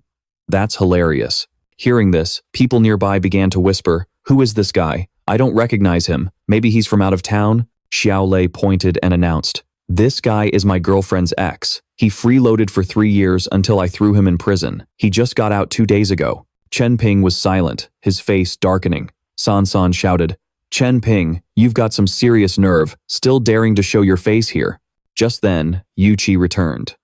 I was wondering what all the noise was about. Turns out it's just some wild chicken clucking over here. San San's face turned black with rage. You're the one stuck outside, and you're still acting so high and mighty? We're here to attend the banquet. Yuchi paused for a moment, then burst out laughing. Attending the banquet? Then why are you standing out here? Don't tell me you don't have an invitation? She walked over to Chen Ping's side. Come on, let's go in. Ignore these 2 idiots. Xiao Lei fumed. No way. How could that girl possibly have an invitation? It dawned on San San. Lei, she's using the back door. That bitch is trying to sneak Chen Ping inside. Little did they know, Chen Ping could have walked right through the main entrance. Xiao Lei shouted, You almost had me fooled. You don't have an invitation at all. You're trying to sneak that loser in. Yuchi shot back with confidence. Moron, the R Hotel is my family's business. I can let in whoever I damn well please. She snapped her fingers, and hotel security immediately approached. Yuchi ordered, Keep a close eye on these 2. Don't let them set a single foot inside. The guards replied, Yes, eldest miss. Yuchi and Chen Ping walked inside. Inside, Old Gu was welcoming guests with Tiger Master. Old Gu said, Everyone, I haven't invited you all here for anything serious. I just want to introduce you to a friend, so please, relax. He asked Tiger Master, Why hasn't Mr. Chen arrived yet? Tiger Master replied, I'm not sure. He should be here soon. He pulled out his phone, and after a quick look, he understood the situation. No wonder Mr. Chen is late. So that's why the guest of honor wasn't here. My mistake. Suddenly, a line of guards appeared and surrounded Mr. Tu. He didn't understand. Old Gu, what is this? Old Gu said, Boss Tio, you're not welcome at tonight's party. You should leave. Mr. Tu's face went pale. Old Gu, but he was cut off before he could finish. Old Gu commanded, See him out. The security guard stepped forward. One of the bosses asked, Did the Tu family piss off Old Gu? What the hell happened? Could it be related to Old Gu's guest of honor today? At that moment, Vu Qi was sneaking Tran Bin in, unaware that he was the VIP guest of the entire party. She whispered, Let's just hide in a corner. We'll wait until the party officially starts. That way, we won't get caught. Tran Bin pulled Vu Qi's hand and strode forward. Why hide? We're already here. Let's just go. Vu Kai stumbled right into Tran Bin's arms. Noticing the commotion, Old Gu looked over. To Van Tong said, "Old Gu, it was my oversight. Please forgive me for letting a servant sneak in." Old Gu asked, "Are you saying Master Tran is your servant?" To Van Tong was stunned. "Ma, Master." "Master?" Tran Bin and Old Gu shook hands. He announced, "The guest of honor for this banquet is Master Tran. Everyone else is merely accompanying him." Tran Bin asked Old Gu, "I'm not late, am I?" Old Gu replied, "Master Tran, you're right on time. However, who might this be?" To Van Tong quickly introduced her. "Old Gu, this is my daughter, a good friend of Master Tran's." Old Gu laughed. "Excellent, excellent, excellent. A hero and a beauty, a perfect match." Tiger Lord spoke up. "Master Tran, please have a seat. We've been waiting for you." Everyone sat down. At the banquet table, Old Gu said, "Miss Tu, this seat is for you. Of course, the two of you must sit together." Vu Kai sat down next to Tran Bin. Old Gu raised his glass to Tran Bin. He said, "Master Tran, this one's for you." Just as Tran Bin drank, Old Gu noticed the mark Sansan had left on his shirt. "Master Tran, what happened to your clothes?" He replied, "It's nothing. Just a couple of punks who don't know their place. It's no big deal." But Vu Kai blurted it all out. It was young Master Tu Loi's girlfriend. She used to be Brother Tran's girlfriend, but after climbing her way into the Tu family, she started looking down on him. Old Gu fumed. "The Tu family, how dare they? I'll call Tu VM over to apologize to Master Tran." Tran Bin replied, "Old Gu, it's a minor issue. I can handle it myself." Meanwhile, outside, Tu Loi was whining about not being able to go. Inside, a whole crowd is waiting out here. Something's wrong. Sansan spoke up. "Brother Loi, I think Uncle Tu is coming out." He lit up. "Where? Quick, help me over there." Seeing Tu VM emerge, he was still hopeful. "Dad, did you come out to get me? Can I go in now?" His father exploded. "You useless son," he cursed to let off steam. "You idiot. Can't you see I was just kicked out? And you still want to go in?" Tu Loi covered his face. "Dad, what on earth happened? Why did you get thrown out?" His father snarled. "How the hell should I know?" At that, the crowd outside began to whisper when they heard someone had been ejected from the party. Old Man Tu just wanted to run home and hide from the shame. Inside the hotel, the party was in full swing. Vu Ki asked, "Why didn't you tell me sooner that the person, Old Gu invited was you? You scared me half to death," Tran Bin explained. "You didn't say you were bringing me to Old Gu's party at first. So when I found out, I figured I'd give you a surprise." Vu Kai shot back. "This is what you call a surprise? From now on, you better not hide anything from me again. Got it?" Vu Kai slipped, and Tran Bin instantly caught her. Her cheeks flushed red.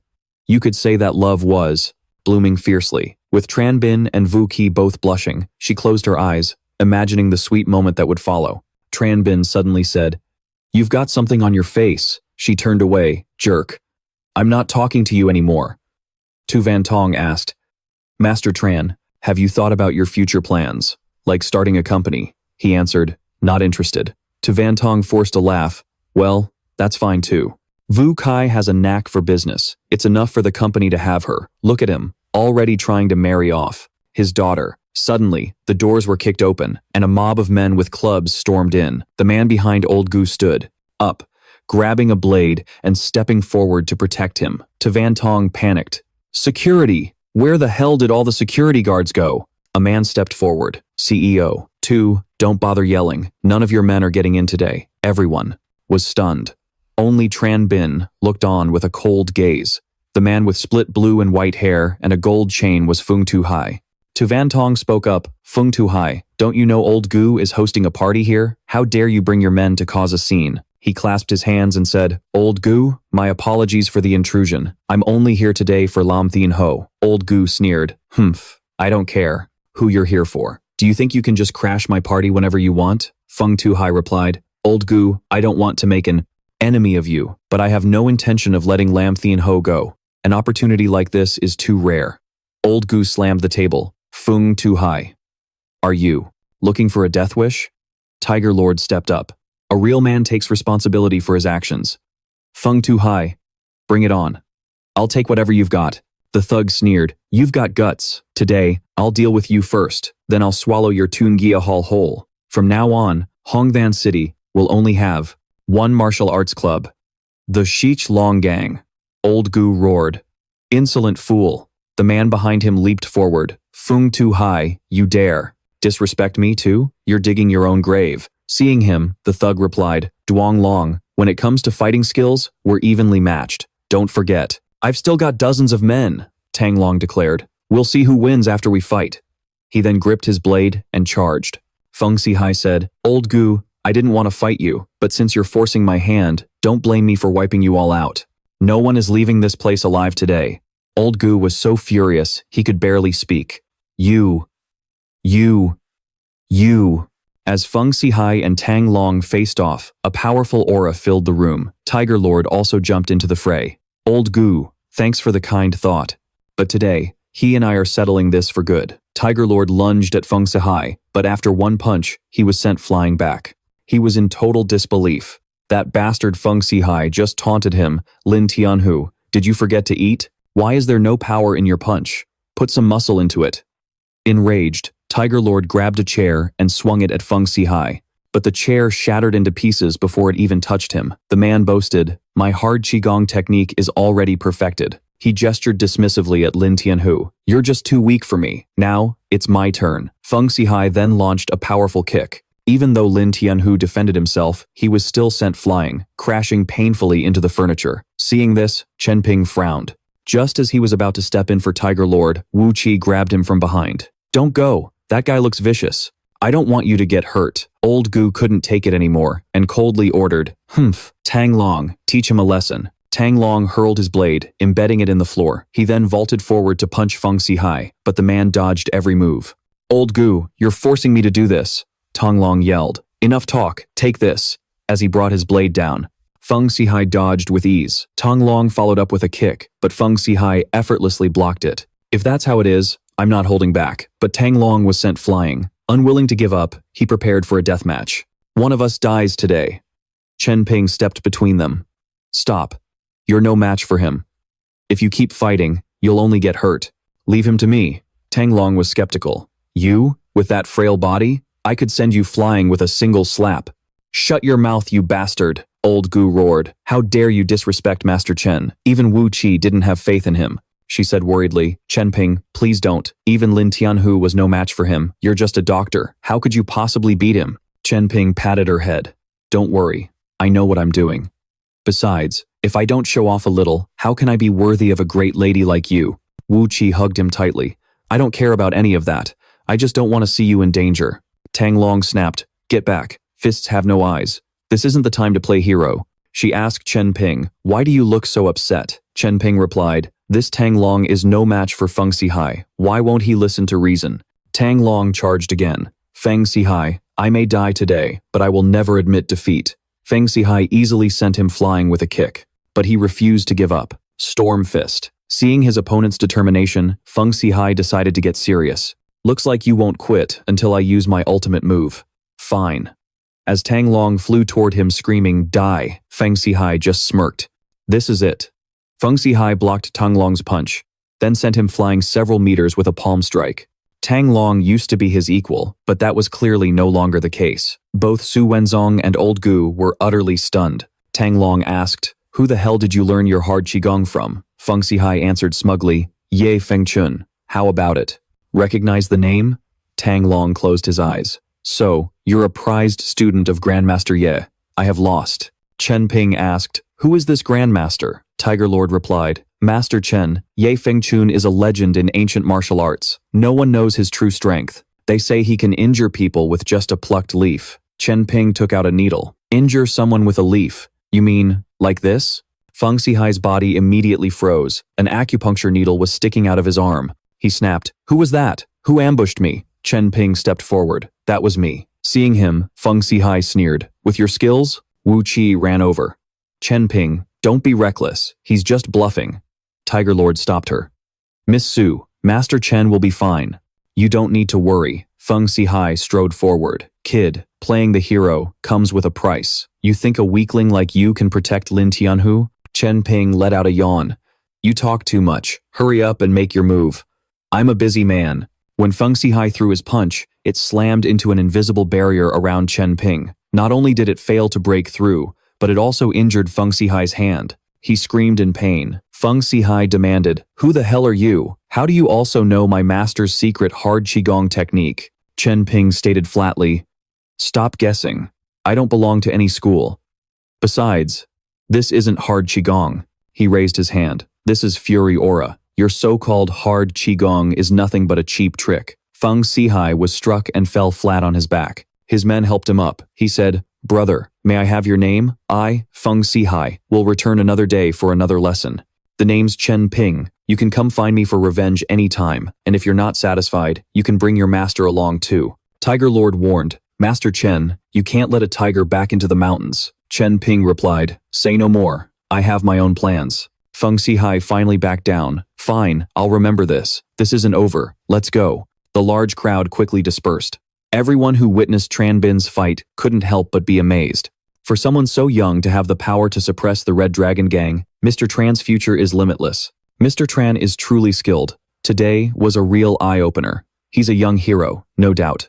Old Ko said, Forgive my ignorance, sir. I had no idea that on top of your masterful medical skills, your martial arts were also exceptional. Tran Bin replied, You're too kind, Mr. Ko. But Vu Kai felt like she'd been tricked. Why didn't you tell me you knew martial arts? You had me worried sick. Remembering how she'd tried to stop Tran Bin like a wife sending her husband off to war, Vu Kai couldn't help but angrily pinch his arm. It made him scream in agony. Vu Kai was stunned. A lump had swollen up on his arm. He cried out, Ow, ow, ow. Vu Kai trembled. But I barely used any force. Are you okay? He decided to play along and milk the situation. Feng Sihai gave me an internal injury earlier. I've been trying to hold it together, and now you take your anger out on me. Hearing this, Vu Kai grew anxious. Where are you hurt? Let me see. He said, It's fine. Your touch already healed my wound. Vu Kai suddenly realized Tran Bin was teasing her, and she flew into a rage. You're dead, Tran Bin. I'm gonna kill you. Seeing this, Old Ko said, Mr. Tu. Your Tu family has a boundless future ahead. To Van Tong replied, We'll still need to rely on your guidance, Old Ko. He responded, I think from now on, it's my family that will need to rely on yours. Perhaps Old Ko saw that the strongest player in this game would be the Tu family's son-in-law. At the villa, Tran Bin's parents were taking a walk and talking. I never thought Tran Bin would meet a great girl like Miss Tu right after getting out of prison. I wonder how they met. I don't know either, but Miss Tu really is a good girl. Tran's mother asked his father, What do you think Miss Tu even likes about Tran Bin? Just then, a new character appeared. He walked up with a suitcase and said, Vu Ki is great in every way. She just likes to mess around. Tran Bin just happened to save Vu Kai's father. She's only being nice to him out of gratitude. How could she possibly marry him? Tran Bin's father asked. Who the hell are you? The man smiled and replied, Oh, I forgot to introduce myself. I'm Vu Kai's real boyfriend.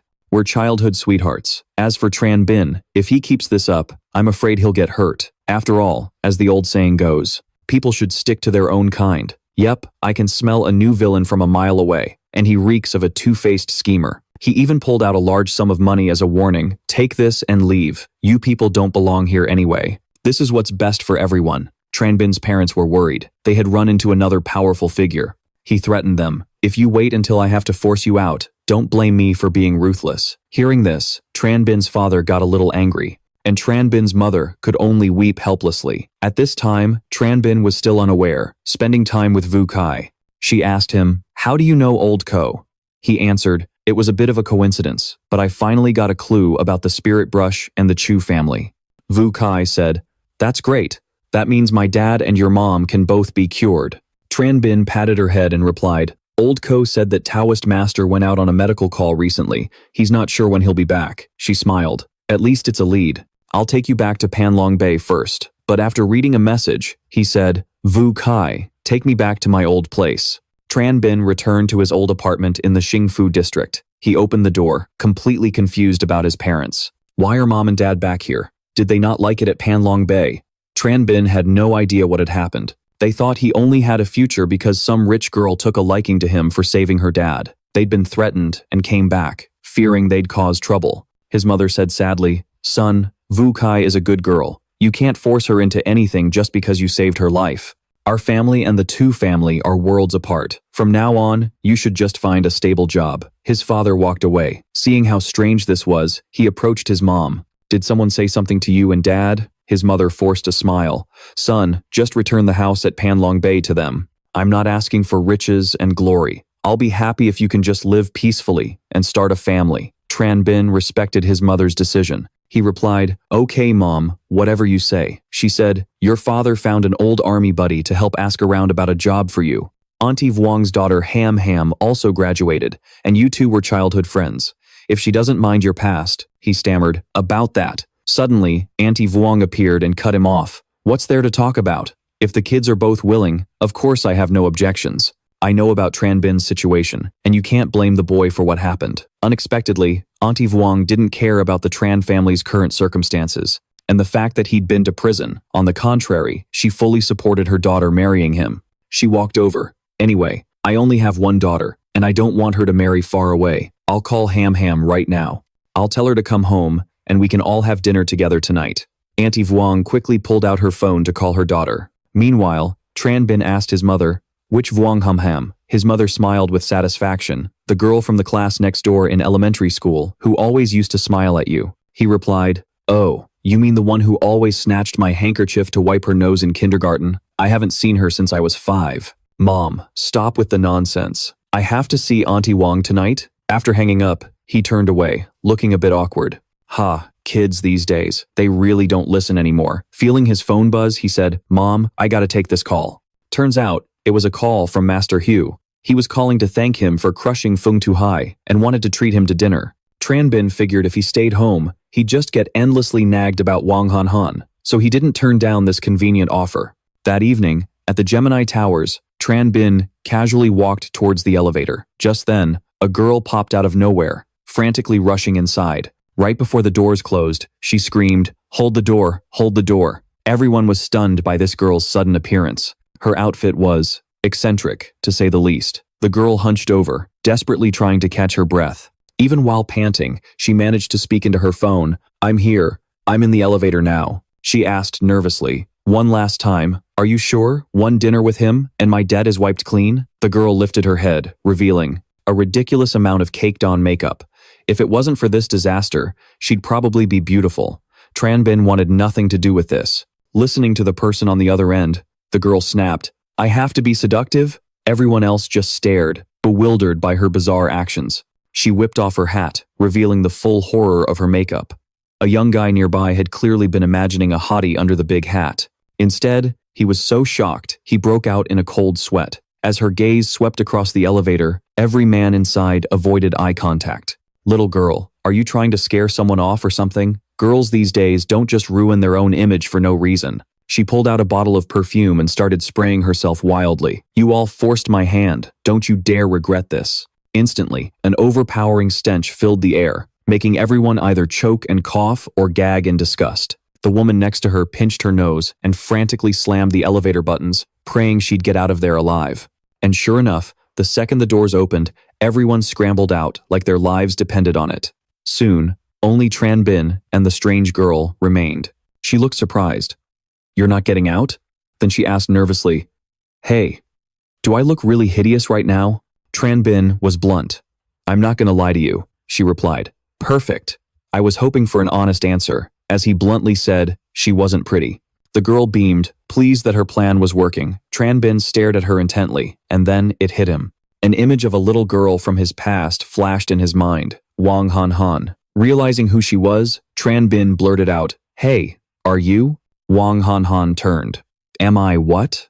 Tran Bin realized he'd almost blown his cover and quickly said, Nothing."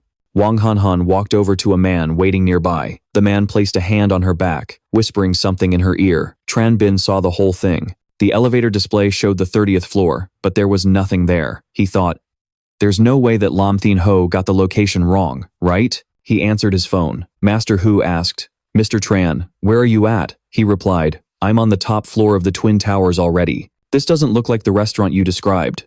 Master Hu panicked. "Crap!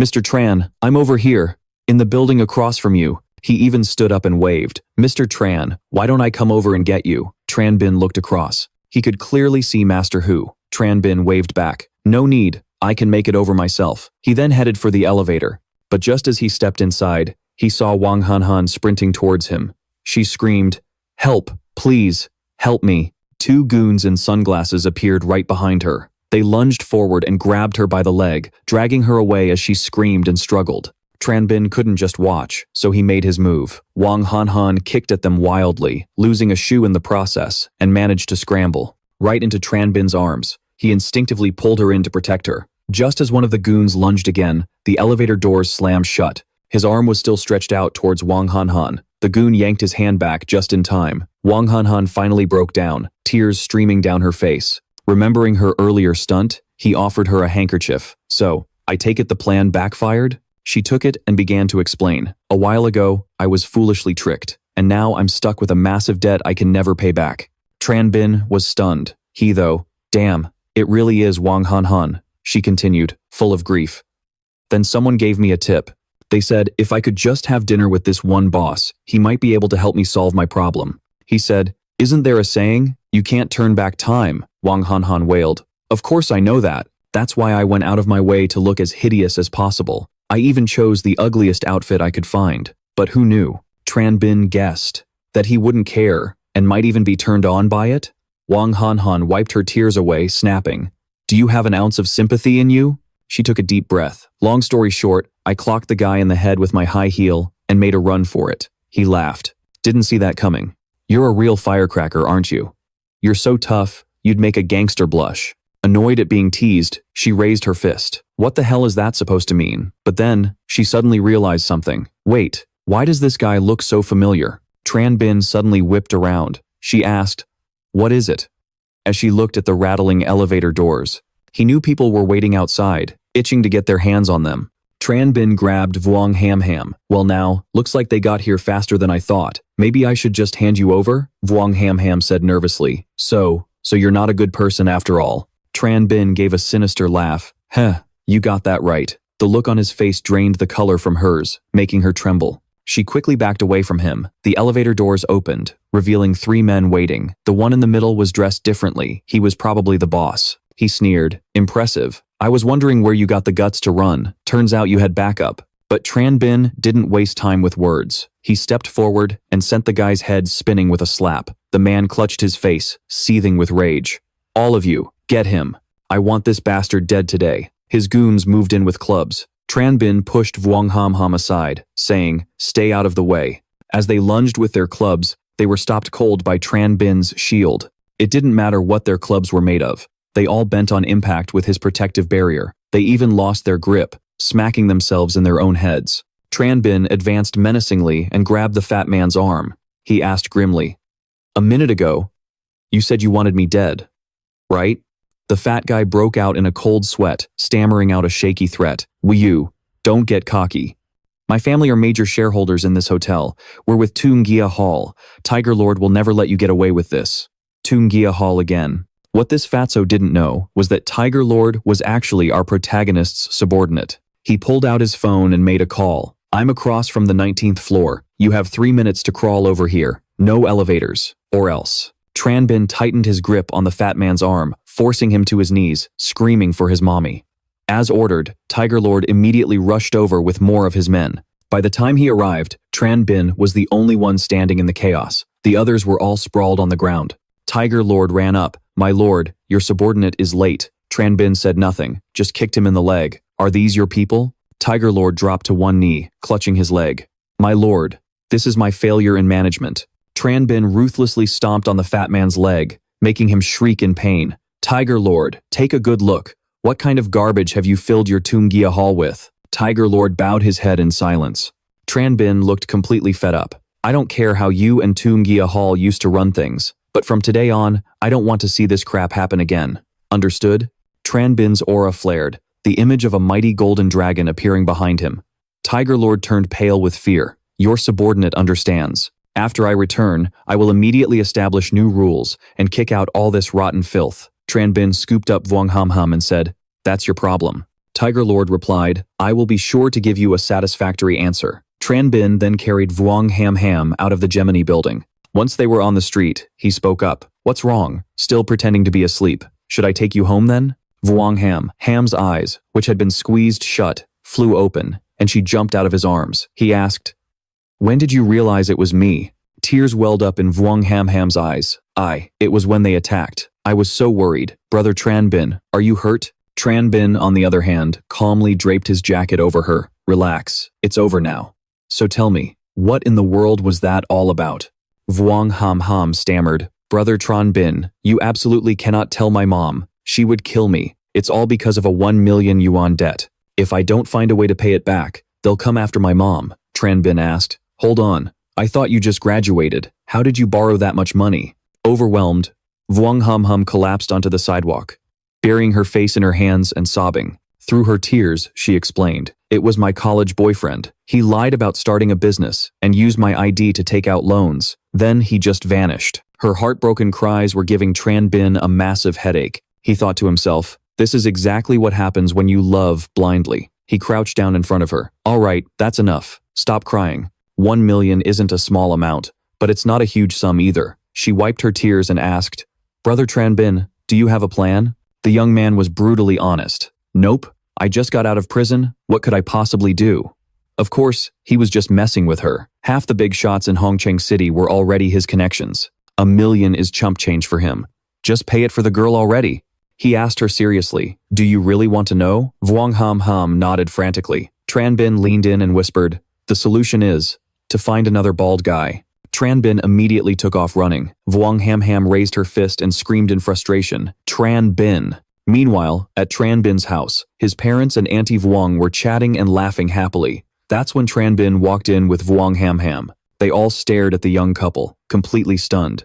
Tran Bin and Ham Ham were equally surprised to see all their parents gathered in one place. His dad asked, Tran Bin, why did you come home with Ham Ham? His mom chuckled, yeah, this boy. If you were going to see Ham Ham, just say so. Why lie about meeting friends for dinner? You wanted to give everyone a little surprise, didn't you? Auntie Vuong noticed her daughter's condition and couldn't help asking, Ham Ham, didn't you say you had to work overtime? Why does it look like you've been crying? And why do you smell like cigarette smoke? Ham Ham froze, not knowing what to say for a moment, so she just kept her mouth shut. Thinking fast, Tran Bin said, Ma'am, Wang Han Han didn't work overtime. She went drinking with her colleagues. They got her wasted, so I brought her home. Auntie Wang rushed to her daughter's side, heartbroken. Don't those colleagues of yours know you can't hold your liquor? And they still pushed you to drink? That's outrageous. Tran Bin's mom stepped forward. Han Han, don't cry anymore. Tomorrow, Uncle Tran will ask someone to find a job for Tran Bin, and I'll ask for you too. You're a college grad. Finding a job will be a piece of cake. Tran Bin's dad laughed. That's right. I'll ask tomorrow. He's an old army buddy of mine. It shouldn't be a problem. Auntie Wang urged. Han Han, what are you waiting for? Thank them. Feeling completely safe, Han Han's spirits lifted, her eyes shining as she thanked her future in-laws. Oops, I mean, Tran Bin's parents. Tran Bin's dad was modest. No need to thank us. It's the right thing to do. A moment later, Auntie Wang led Wang Han Han out. Before she left, she glanced back at him. His dad cheerfully slapped his shoulder and laughed. Attaboy, son, you've already got her thinking about you. That's my boy. Tran Bin was helpless. Dad, it's not what you think. Tran Bin's mom smiled.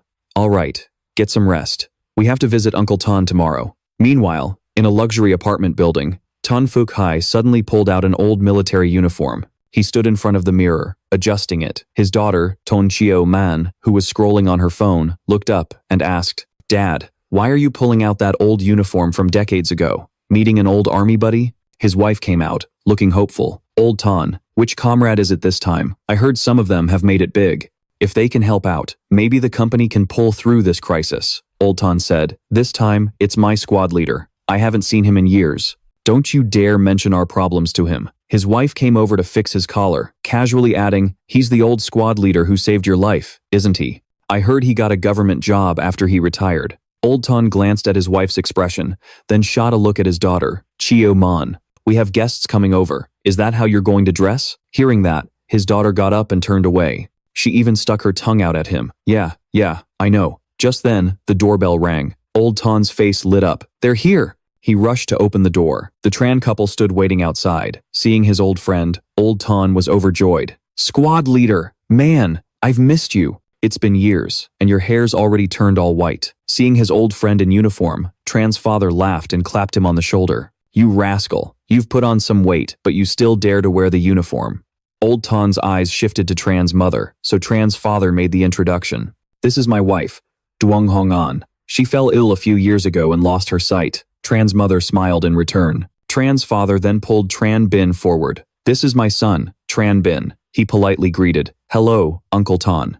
Seeing him, Old Ton said, what a fine young man, the spitting image of his father back in the day. Old Ton's wife then came out to greet them. He introduced her, squad leader. This is my wife, Li Fuang Ha. Tran's father greeted her. Hello, sister-in-law. Li Fuang Ha smiled.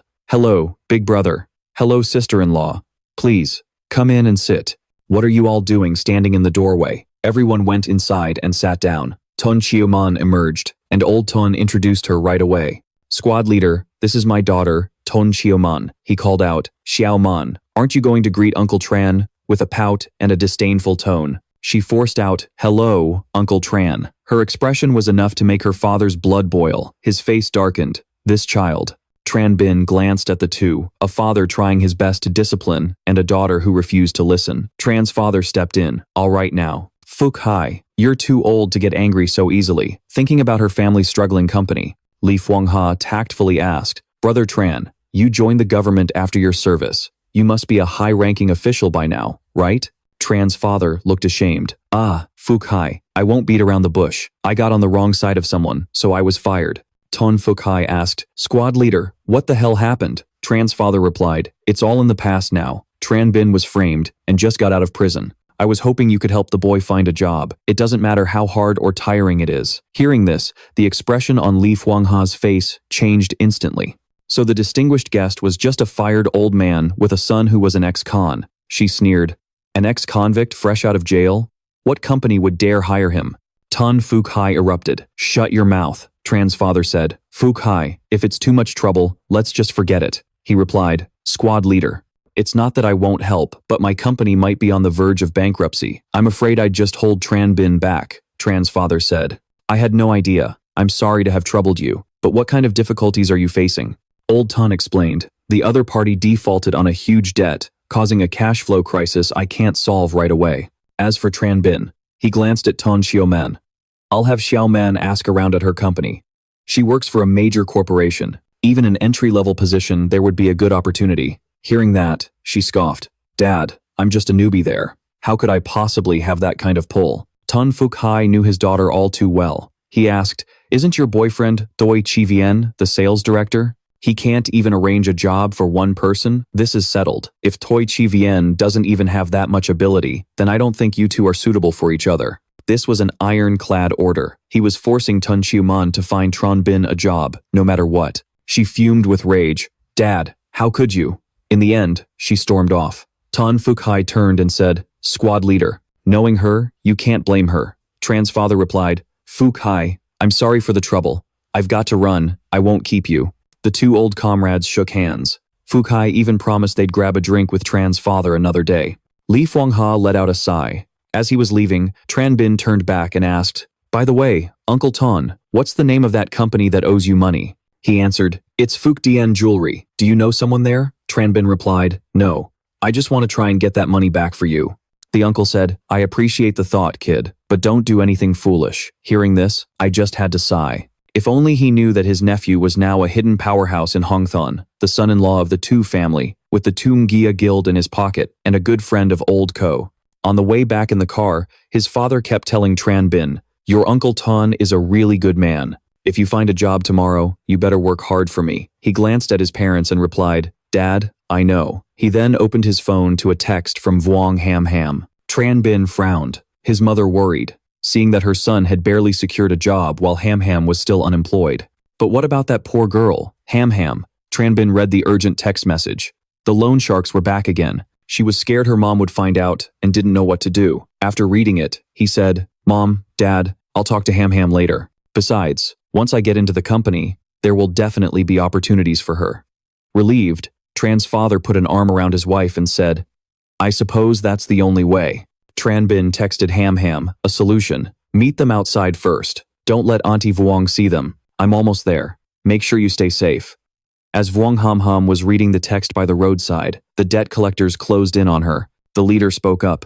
Listen, little girl.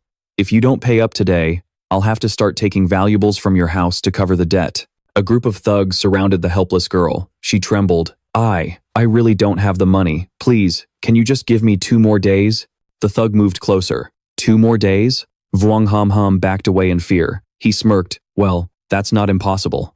But you'll have to come with us today. His hand reached toward Hamham's face. The poor girl turned pale with terror. Suddenly, his wrist was caught in an iron grip. Tran Bin had appeared. Hold it, he said. The 1 million that Vuong Ham Ham owes. I'll pay it for her. Tran Bin held the loan shark leader's hand, who had ill intentions for his little sister. At his words, the thugs were all stunned. He released the man's wrist. The leader scoffed. Well, look at you, playing hero for the damsel in distress? Too bad she owes more than just 1 million. Vuong Ham Ham panicked, but it was clearly 1 million last week. The leader took off his glasses. Last week was last week. You think I don't charge interest? If you want to clear the debt now, it's going to be 1.3 million. Vuong Ham's face went white with fear. Hearing the debt skyrocket, she felt her legs give out, about to collapse from the shock. Tran Bin quickly caught and supported her. Tran Bin calmly stated, fine, 1.3 million. I'll pay it for her. Ham asked. Brother Bin, where would you get that much money? He chuckled. Heh, everyone has their secrets. Just be sure to keep mine, okay? The thug suddenly brandished a sharp knife. You little punk, trying to play me? Do you know what happens now? Tran Bin was unfazed. And what if I fail? The leader licked the blade. The thug spat. Patooey, it's all rusty. Tran Bin shot back. No problem, let it be rusty. Judging by your complexion, you look like you're low on iron. Here, have a supplement. The enraged leader threw a punch. Low on iron? You think this fist of mine isn't hard enough for you? Tran Bin effortlessly raised a hand to block it. Calm down, he said coolly. You're too old for all this fighting. Come on, follow me to the bank to get the money. The guy froze, breaking into a sweat. You've got guts, kid. A real man. I'll trust you this once. Get in the car. The loan shark's car was already waiting. Tran Bin just had to get in. Vuong Ham cried, Brother Bin. He patted her head to reassure her. It's fine, I'm just going to the bank with them. You head home now, she replied obediently. Okay, I understand. Vuong Ham watched the car drive away until it was out of sight. Unable to hold back her emotions, tears finally streamed down her face. A while later, at the bank, despite the huge crowd, Tran Bin politely got in line. Seeing his entourage, a teller spoke to him. Sir, if you're just making a withdrawal, you can use the ATM over there. There's no need to wait in line at the window. Tran Bin replied, I'm withdrawing a large amount. I doubt that machine will have enough. The female teller couldn't help but look suspicious, starting to sweat. Sir, how much are you planning to withdraw? He said bluntly. Over 1 million. Just then, a couple walked in through the door.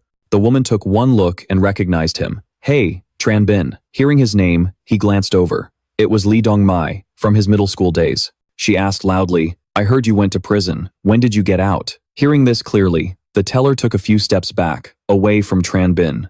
As expected, people always judge an ex-con. But Tran Bin didn't let it bother him. He simply replied to Li Dongmai, I just got out. I heard you dropped out after middle school, didn't you? Li Dongmai waved her hand dismissively. That's right, more school is useless anyway. Isn't it all about money in the end? My husband is worth over 10 million now. Tran Bin gave a thumbs up, and his signature smile, well, congratulations to you. Finding a rich husband who's also so unique looking. Hearing this, Li Dongmai flushed with anger. Only a fool wouldn't realize Tran Bin was mocking her. The teller cut in, Sir, for withdrawals over 500,000, you need to make an appointment. May I ask if you have one? An appointment? Tran Bin asked, scratching his head. Look, I need this cash urgently. Is there no other way? Seeing an opening, Li Dongmai shot back with a sarcastic jab. You just got out of prison, and you already have over 1 million? Don't tell me you stole it. But Tran Bin couldn't care less about her. Saving his foolish stepsister was all that mattered. He presented his card. This has over 10 million. I need to withdraw 1.3 million. Can you make that happen? I'm sorry, sir. That's against bank policy. But before she could finish, the moment she took Tran Bin's card, her eyes lit up. The teller's attitude did a complete 180. She bowed deeply and said, Sir, please wait just a moment. I'll get the manager immediately.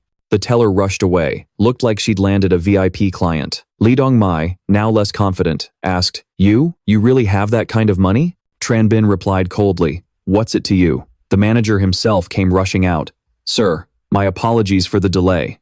We understand your request. We just don't have that much cash on hand, so I'm having the funds arranged now. Please, feel free to wait in my office. But Li Dongmai refused to be outdone by some ex-con. She grabbed her husband's arm and said, Honey, let's withdraw 1 million too. Her husband smugly slapped his card on the counter. I've got 10 million in here as well. I want to withdraw 1 million. The manager looked at the card with an awkward expression. Because his was a standard card, while Tran Bin's was a Supreme VIP card. A gift from his father-in-law? No. It was a personal gift from President Tu Van Tong himself. The manager said, I'm sorry, you can't make a withdrawal of this size without an appointment. The ignorant Li Dongmai immediately started running her mouth. What kind of crappy bank is this? Why does times he times get to withdraw without an appointment, while times we times have to make one?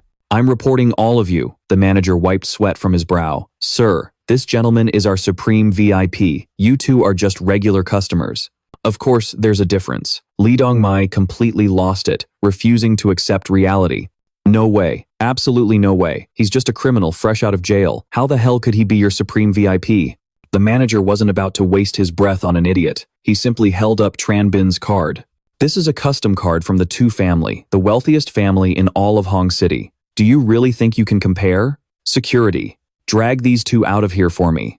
Li Dongmai and her husband were promptly kicked to the curb, but even then, she refused to believe it, her mind racing with wild speculation. That Tran Bin is an ex-con. How could he possibly be connected to the Tu family? Something fishy must be going on. But Li Dongmai's husband just wanted to avoid more trouble. All right, whether it's true or not, it has nothing to do with us. Let's go. Just then, a loan shark happened to spot the couple. He waved them over. Yo, Boss Cow, long time no see. The husband was surprised. Kwang Tu, what are you guys doing here, collecting a debt? Li Dongmai saw her chance. There's a guy in there who owes us money, and he's withdrawing it now. She then asked, the guy who owes you money, is his name Tran Bin by any chance? The goon was shocked. What, you know that punk? He owes about 1.3 million. That's him. Boss Cow put an arm around Li Dongmai. Kwang Tu, my bad, this is my girlfriend. The goon just said, oh, nice to meet you, ma'am. To be honest, he isn't the one in debt. It's some schoolgirl who got mixed up with loan sharks. The kid is just covering for her.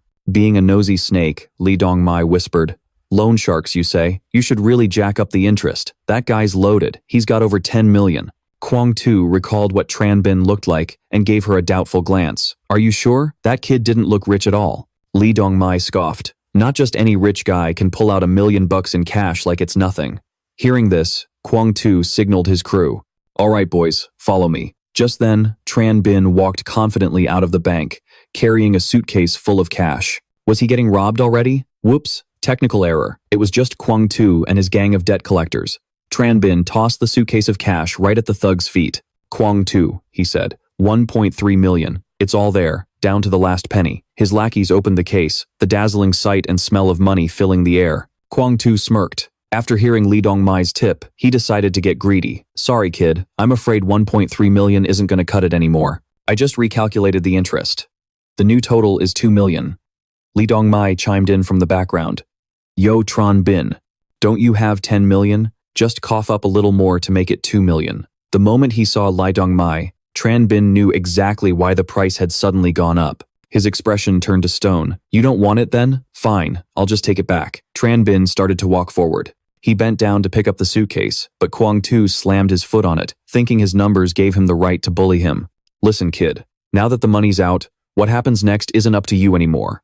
Kwang Tu gave a signal. His goons in the back wasted no time, immediately rushing forward, ready to beat him to a pulp. But Tran Bin wasn't the easy target they thought he was. He caught the arms of 2 thugs, then sent a third one flying with a kick, before casually dealing with the first 2. With no wasted motion, Tran Bin took down the entire gang in the blink of an eye. Only Kwang Tu remained, who fell to the ground in terror. As Tran Bin advanced, he scrambled backward frantically. He stammered out a threat. You stay away from me. I'm with the Red Dragon Gang. Our boss is Feng Tu Hai. Little did this idiot know that his boss had just been defeated by the very man he was now threatening. Tran Bin stepped on Kwang Tu's leg and said, if you hadn't mentioned his name, if you were just a Red Dragon thug, I'd have let this slide. Not anymore. Kwang Tu clutched his leg in agony as Tran Bin approached with the cash. Li Dongmai flinched. The moment Tran Bin looked up, she collapsed to the ground. She was the snake who told the loan sharks he had over 10 million, egging them on to jack up the interest. She'd been running her mouth, thinking her numbers gave her the win. She never imagined Kwang Tu's crew would be wiped out so fast. She was terrified Tran Bin would come for her next, but he just calmly turned and walked into the bank with the money. Meanwhile, on the street, Vuong Ham Ham was waiting anxiously. Suddenly, Tran Bin appeared behind her, teasing, "Hey, little ghost, time to pay up." Startled, Vuong Ham Ham spun around and pushed him. When she saw his face, she calmed down. Tran Bin couldn't help but laugh. "All right," he said. "The loan shark problem is handled. Go to your interview tomorrow. If it's a good fit, I'll join you there."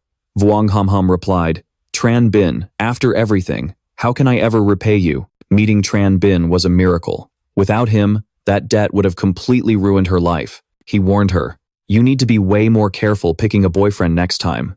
You won't always be this lucky." Just then, his phone rang. Tran Bin pulled it from his pocket. He answered. It was Vu Kai. She sounded frantic. "Tran Bin, where are you and your parents? The guard said you all moved out of the Panlong villa." Tran Bin replied, "My parents said they weren't used to it. This place is a bit shabby, but they know all the neighbors. They feel more at home." Little did Tran Bin know his parents were lying to him. Who wouldn't want to live in a better place? Vu Kai went along with it. "Well, if that's what your parents want, then okay," he said. "All right, got it. Talk to you later." Hearing his tone, Vuong Ham Ham asked curiously, Tran Bin, was that your girlfriend?" Tran Bin blushed slightly. He scratched his head, thinking, "Are Vu Ki and I even a couple? I haven't even officially asked her out." Ham Ham's eyes suddenly welled with tears. "It's okay, Tran Bin. You don't have to say anything.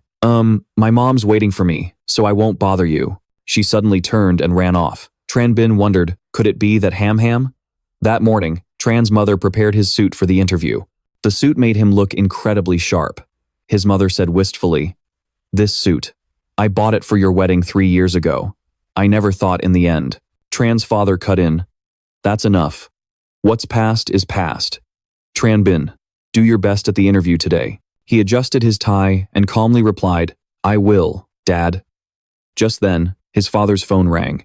It was Tan Xiao Man. She snapped, "Uncle Tran, what is taking so long? I've been waiting downstairs forever. If you pull this again, don't expect any more introductions from me." Before his father could even reply, she hung up. With an attitude like that, she was definitely another villain. Tran's father said, "That was Xiao Man. She's waiting for you downstairs. Hurry down, and remember to be nice to her." Tran Bin said goodbye to his parents and quickly left.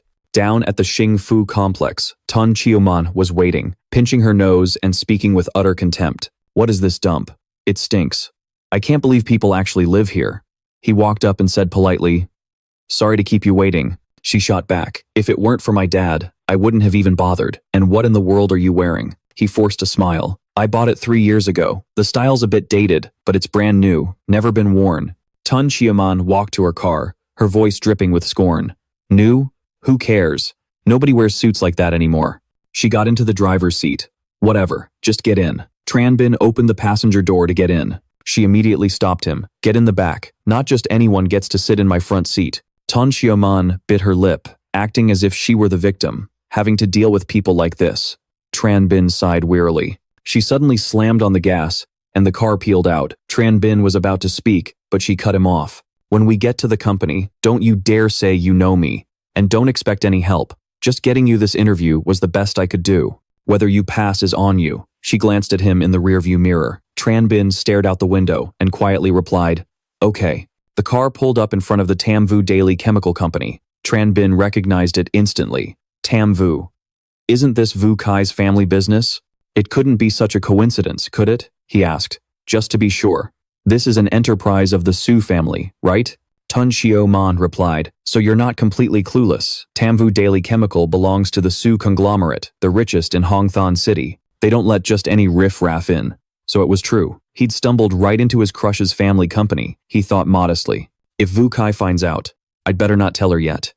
They both walked inside, where a man was already waiting for them. He waved brightly. "Xiao Man, what took you so long?" The moment she saw her boyfriend, her foul mood vanished. She approached him. "Don't even ask. My dad made me pick up his old army buddy's son." Chi Vian's face darkened as he whispered, "He's interviewing today. If you don't want him around, I'll get rid of him." She whispered back, "Now, Chi Vian, don't be too harsh. Don't make it obvious. It'll be a huge pain if he tells my dad. Oh yeah, I think he did time in prison before. Just use that as an excuse to reject him." Tran Bin saw right through Tan Xiaoman's little scheme. Combined with her attitude, he was really biting his tongue. He let it slide out of respect for her kind father. He was only here today to give his parents some peace of mind. After scheming with her boyfriend, she turned to him. Hey, just follow him in a bit. And remember, don't you dare tell anyone you know me. Tun Xiaoman's boyfriend led Tran Bin away, telling him to sit outside and wait for a moment. Someone will call for you. Tran Bin knew the drill, so he waited outside. The young guy next to him decided to strike up a conversation. Hey man, you here for the interview too? Tran Bin replied coldly. What else would I be doing here? The guy whispered. Don't say I didn't warn you. This company is tough to get into. The previous candidates were all from top-tier universities. So what school are you from? Tran Bin replied simply, Bakjiang Business Academy. Hearing this, the guy almost burst out laughing. Bakjiang? Your school isn't even on par with my vocational college, and you have the nerve to apply here? Gotta say, you've got guts. Just then, the receptionist came out. Your resumes, please. I'll call you in one by one for the interview. She collected the resumes until she reached Tran Bin, who simply said, I don't have one. She assumed he was here through a connection. Staying professional, she asked, May I have your name, please? He replied, Tran Bin. The guy next to him was shocked. You've got connections, don't you? To just waltz in here without a resume. Plus, the guy who brought you in earlier. Isn't he one of the interviewers today? He gave a forced smile, now convinced Tran Bin was well connected. He offered Tran Bin some gum. Hey, if you're really plugged in, put in a good word for me, will ya? I'll make it up to you once I get the job. Tran Bin took the gum and said, All right, if I make it, I'll say a few words for you. A little while later, a girl came running out in tears. Obviously, she'd failed the interview. The receptionist called. Next up, Tran Bin. Sitting in the interview room, Tran Bin wasn't the least bit nervous. The interviewer instructed, Since you don't have a resume, please introduce yourself. Tran Bin was brutally honest. I attended Bakjiang Business Academy. 3 years ago, I was sent to prison for assault. I just got out after finishing my sentence. Upon hearing this, the man shot a look at Thoi Chi Vien, who was also on the panel. They exchanged a glance. Then one of them sneered. Do you even know what company this is?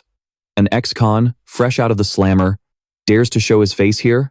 Little does this fool know, Tran Bin is the son-in-law handpicked by CEO to herself. Speaking like that, he's just asking for karma to strike. Tran Bin fired back instantly. And why shouldn't I dare? Your company has no official policy against hiring former inmates, does it? But the interviewer wasn't one to back down, going toe-to-toe with Tran Bin. There may not be a written rule, he retorted, but hiring you would damage the company's image. I'm just suggesting you should have a little self-awareness. Tran Bin glanced at the man and saw right through him. The guy couldn't even perform in the bedroom with his wife. He smirked. If I were you, I wouldn't have the gall to sit here. Your own wife spends her nights sighing in disappointment. What gives you the right to preach to me? Enraged, the man slammed his fist on the table. What the hell are you talking about? My family is perfectly happy. It's not your place to spout such nonsense. Tran Bin stood up and laid it all out. Your condition stems from an old childhood injury that left you sterile. That kid of yours, if you didn't adopt him, then I guarantee he isn't yours. His pride completely shattered. The man lost all composure. You, what crap are you spewing? Seeing the chaos, Thoi Chi Vien intervened. That's enough. Sit back down. The female interviewer then chimed in with disgust. Kid, I'm done wasting my breath on you. Someone with your background couldn't even get a job as a security guard here. Now, get the hell out. With his hands in his pockets, Tran Bin couldn't be bothered to argue further. A company of this scale, yet it hires people like you. It really makes one wonder.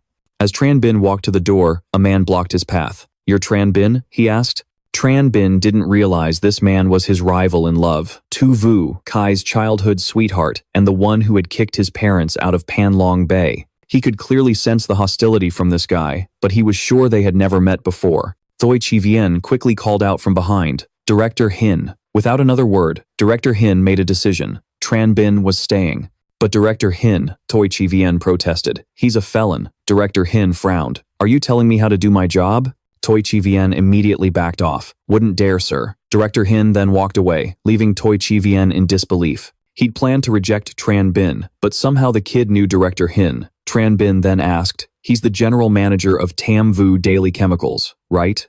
I don't know him. And he was right. The person he knew wasn't the manager. It was their chairwoman, the one secretly in love with him. To Vu Kai.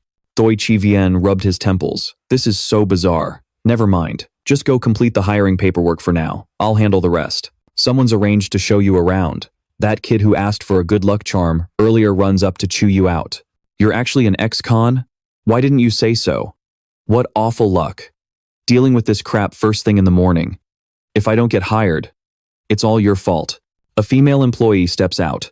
Mr. Tran, please follow me this way. We'll need your ID for the hiring process. Do you have it with you? Tran Bin says he does. As Tran Bin follows her, the young guy just stares in disbelief. Everyone starts whispering. This Tran Bin guy must have connections with Director Xing. How else could he get in? That guy did time. It'd be terrifying to sit next to him. What do we do? Shut up. He's got ties to Director Xing.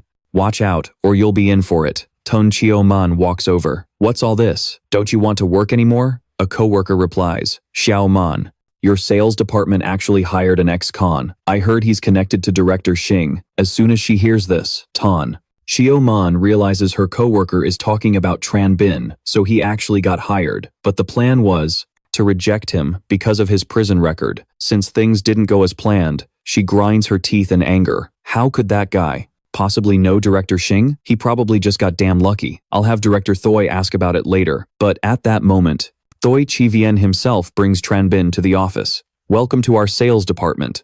I hope you'll cherish this opportunity. Thoi Chi-Vien turns. Hey, Dong Qian, come here a second. That guy, Dong Qian, immediately runs over. Director, you were looking for me? Thoi Chi-Vien pats his shoulder as if giving him a sacred duty. From now on, you'll be Tran Bin's mentor. You two are a team. Make sure to teach him well. Having heard the new guy, Tran Bin, was an ex-con who just got out, Dong Qian couldn't help but break into a cold sweat. His job done, Thoi Chi-Vien quickly takes off, leaves. Dong Qian stammers his introduction.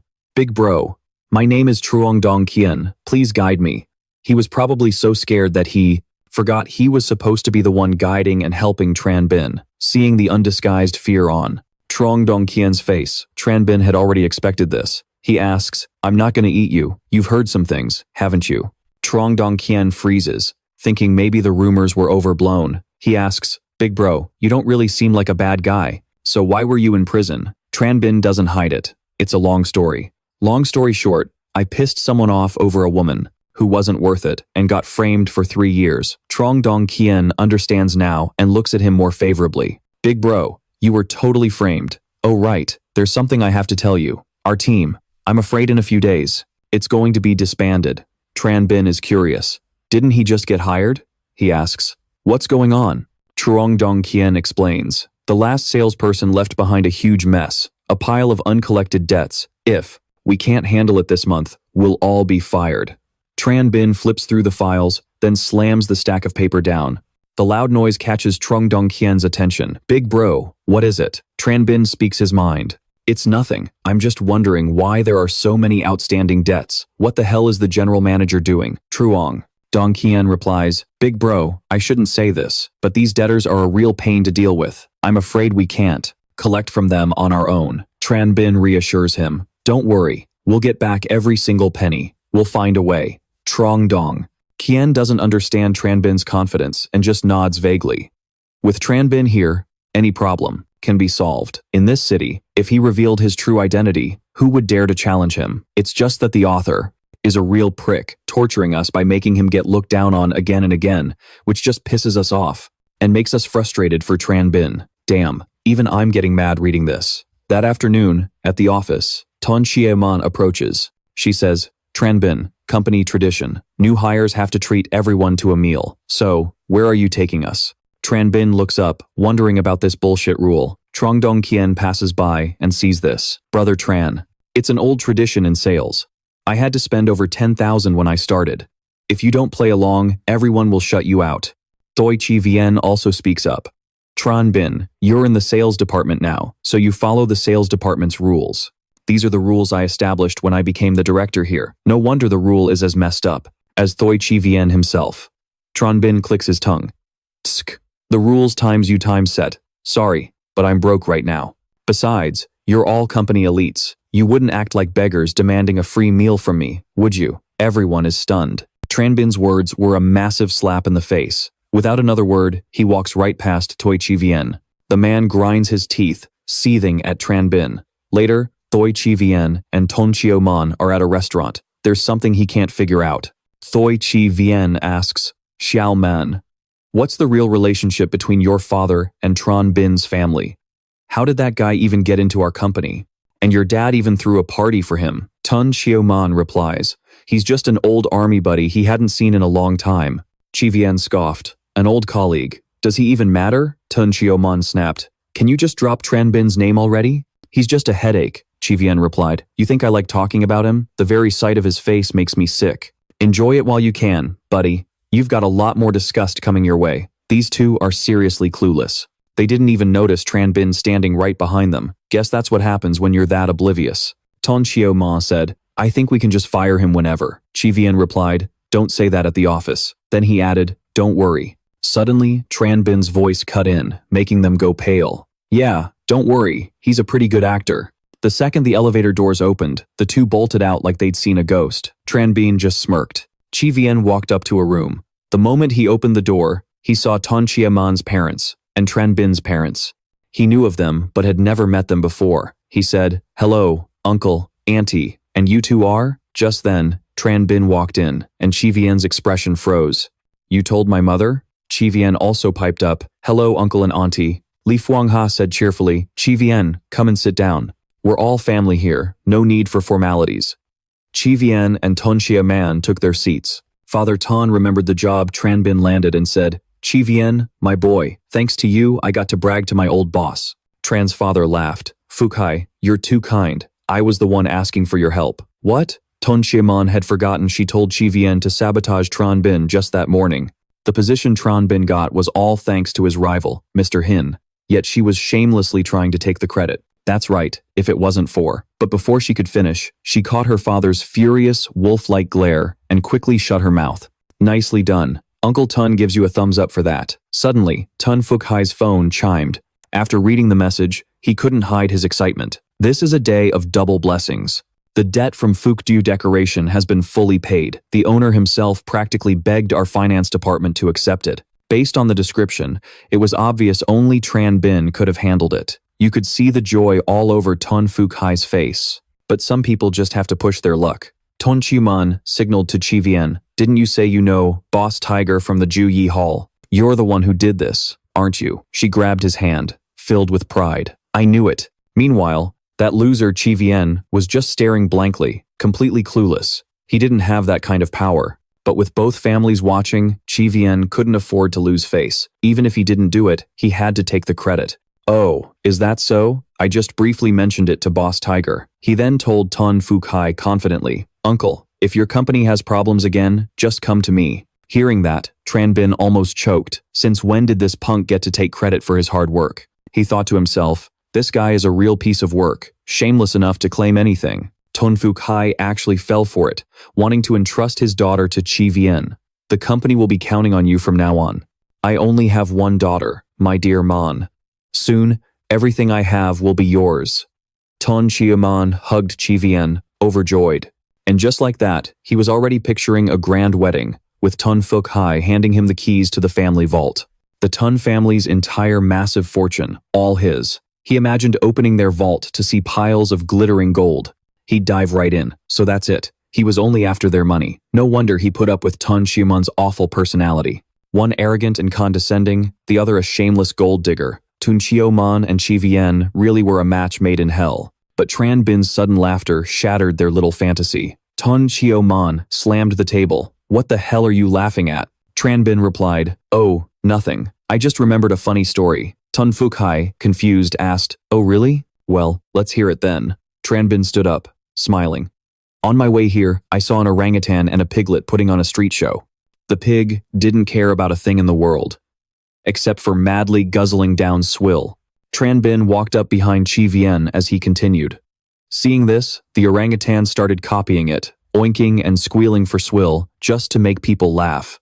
The performance was so convincing that everyone watching said it wasn't an orangutan at all, but just another pig. After a while, the orangutan actually started to believe it was a pig. Standing behind Chi Vian, Tran Bin went on. Right then, a man from the slaughterhouse showed up. The real pig got scared and bolted, but the orangutan was still there, busy practicing how to guzzle swill. The butcher asked, where's the pig? And the whole crowd pointed to the orangutan and said, the pig is right here. The butcher yelled angrily, that's wrong. This is just an orangutan. At this point, the color drained from Chi Vian's face. He couldn't stand it and shot up from his seat. "Who are you calling an orangutan?" Tran Bin simply pointed. "Oh, so you must be the pig." Tran Bin grabbed Chi Vien's wrist and finished his story. Then the butcher took the orangutan home and slaughtered it. Ton Chiomon couldn't take it either. She jumped to her feet, pointing an accusing finger, scolding Tran Bin. "What's with all the indirect insults? What are you trying to say?" He just shrugged, completely unbothered.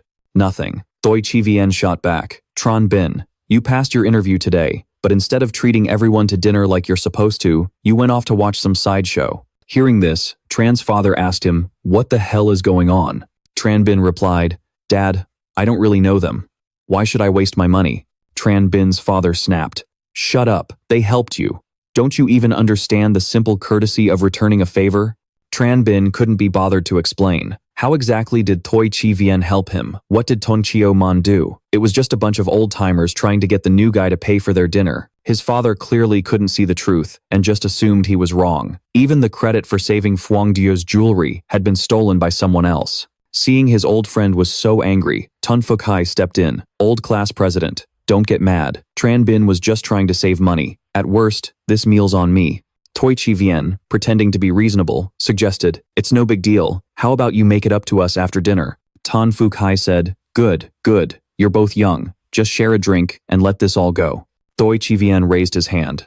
"Honestly, it was never a big deal. Come on, Tran Bin, let's have a drink." Seeing his forgiving nature, Tran Bin's father smiled at Fukai. "Tu Man's boyfriend is really a good man," Mr. Tan replied. "That he is." Tan Fukai proudly slapped his future son-in-law on the back. "This time, we got lucky. We only collected the debt because this kid knows Lam Thien Ho," Tran Bin's father said. "But I heard he's the top boss of a club here in Hong Thon. It's better not to get involved with people like that." Doi Chi Vien chimed in. "Uncle Tran, you're wrong about that. In Hong Thon, who wouldn't want to know Brother Tiger? Someone like Tran Bin wouldn't even get the chance." The moment Doi Chi Vien finished speaking, a sharp slapping sound echoed. Seeing his friend was stuck in the past, Ton Fukai decided to enlighten him. "Old class president, times have changed. You have to keep up with the world." Doi Chi Vien picked up his glass. "Tran Bin, pour the drinks, or can you not handle it?" Tran Bin frowned, displeased. "Not really. The main problem is this wine is absolute garbage." Back in prison, he'd gotten used to the old master's potent liquor. Doi Chi Vien played along, asking, "So, what do you want to drink then?" Tran Bin casually pulled out his familiar gourd flask. Seeing the traditional flask, Ton Fukai asked, "Old class president, Tran Bin, carries gear like this?" Tran's father said, "I've never seen him take that out before." His mother worriedly warned him, "Tran Bin, don't show off." Tran Bin reassured her, "Don't worry, Mom. I know my limits." He took the gourd and poured a full glass. Doi Chi Vien asked, "So, what are the rules?"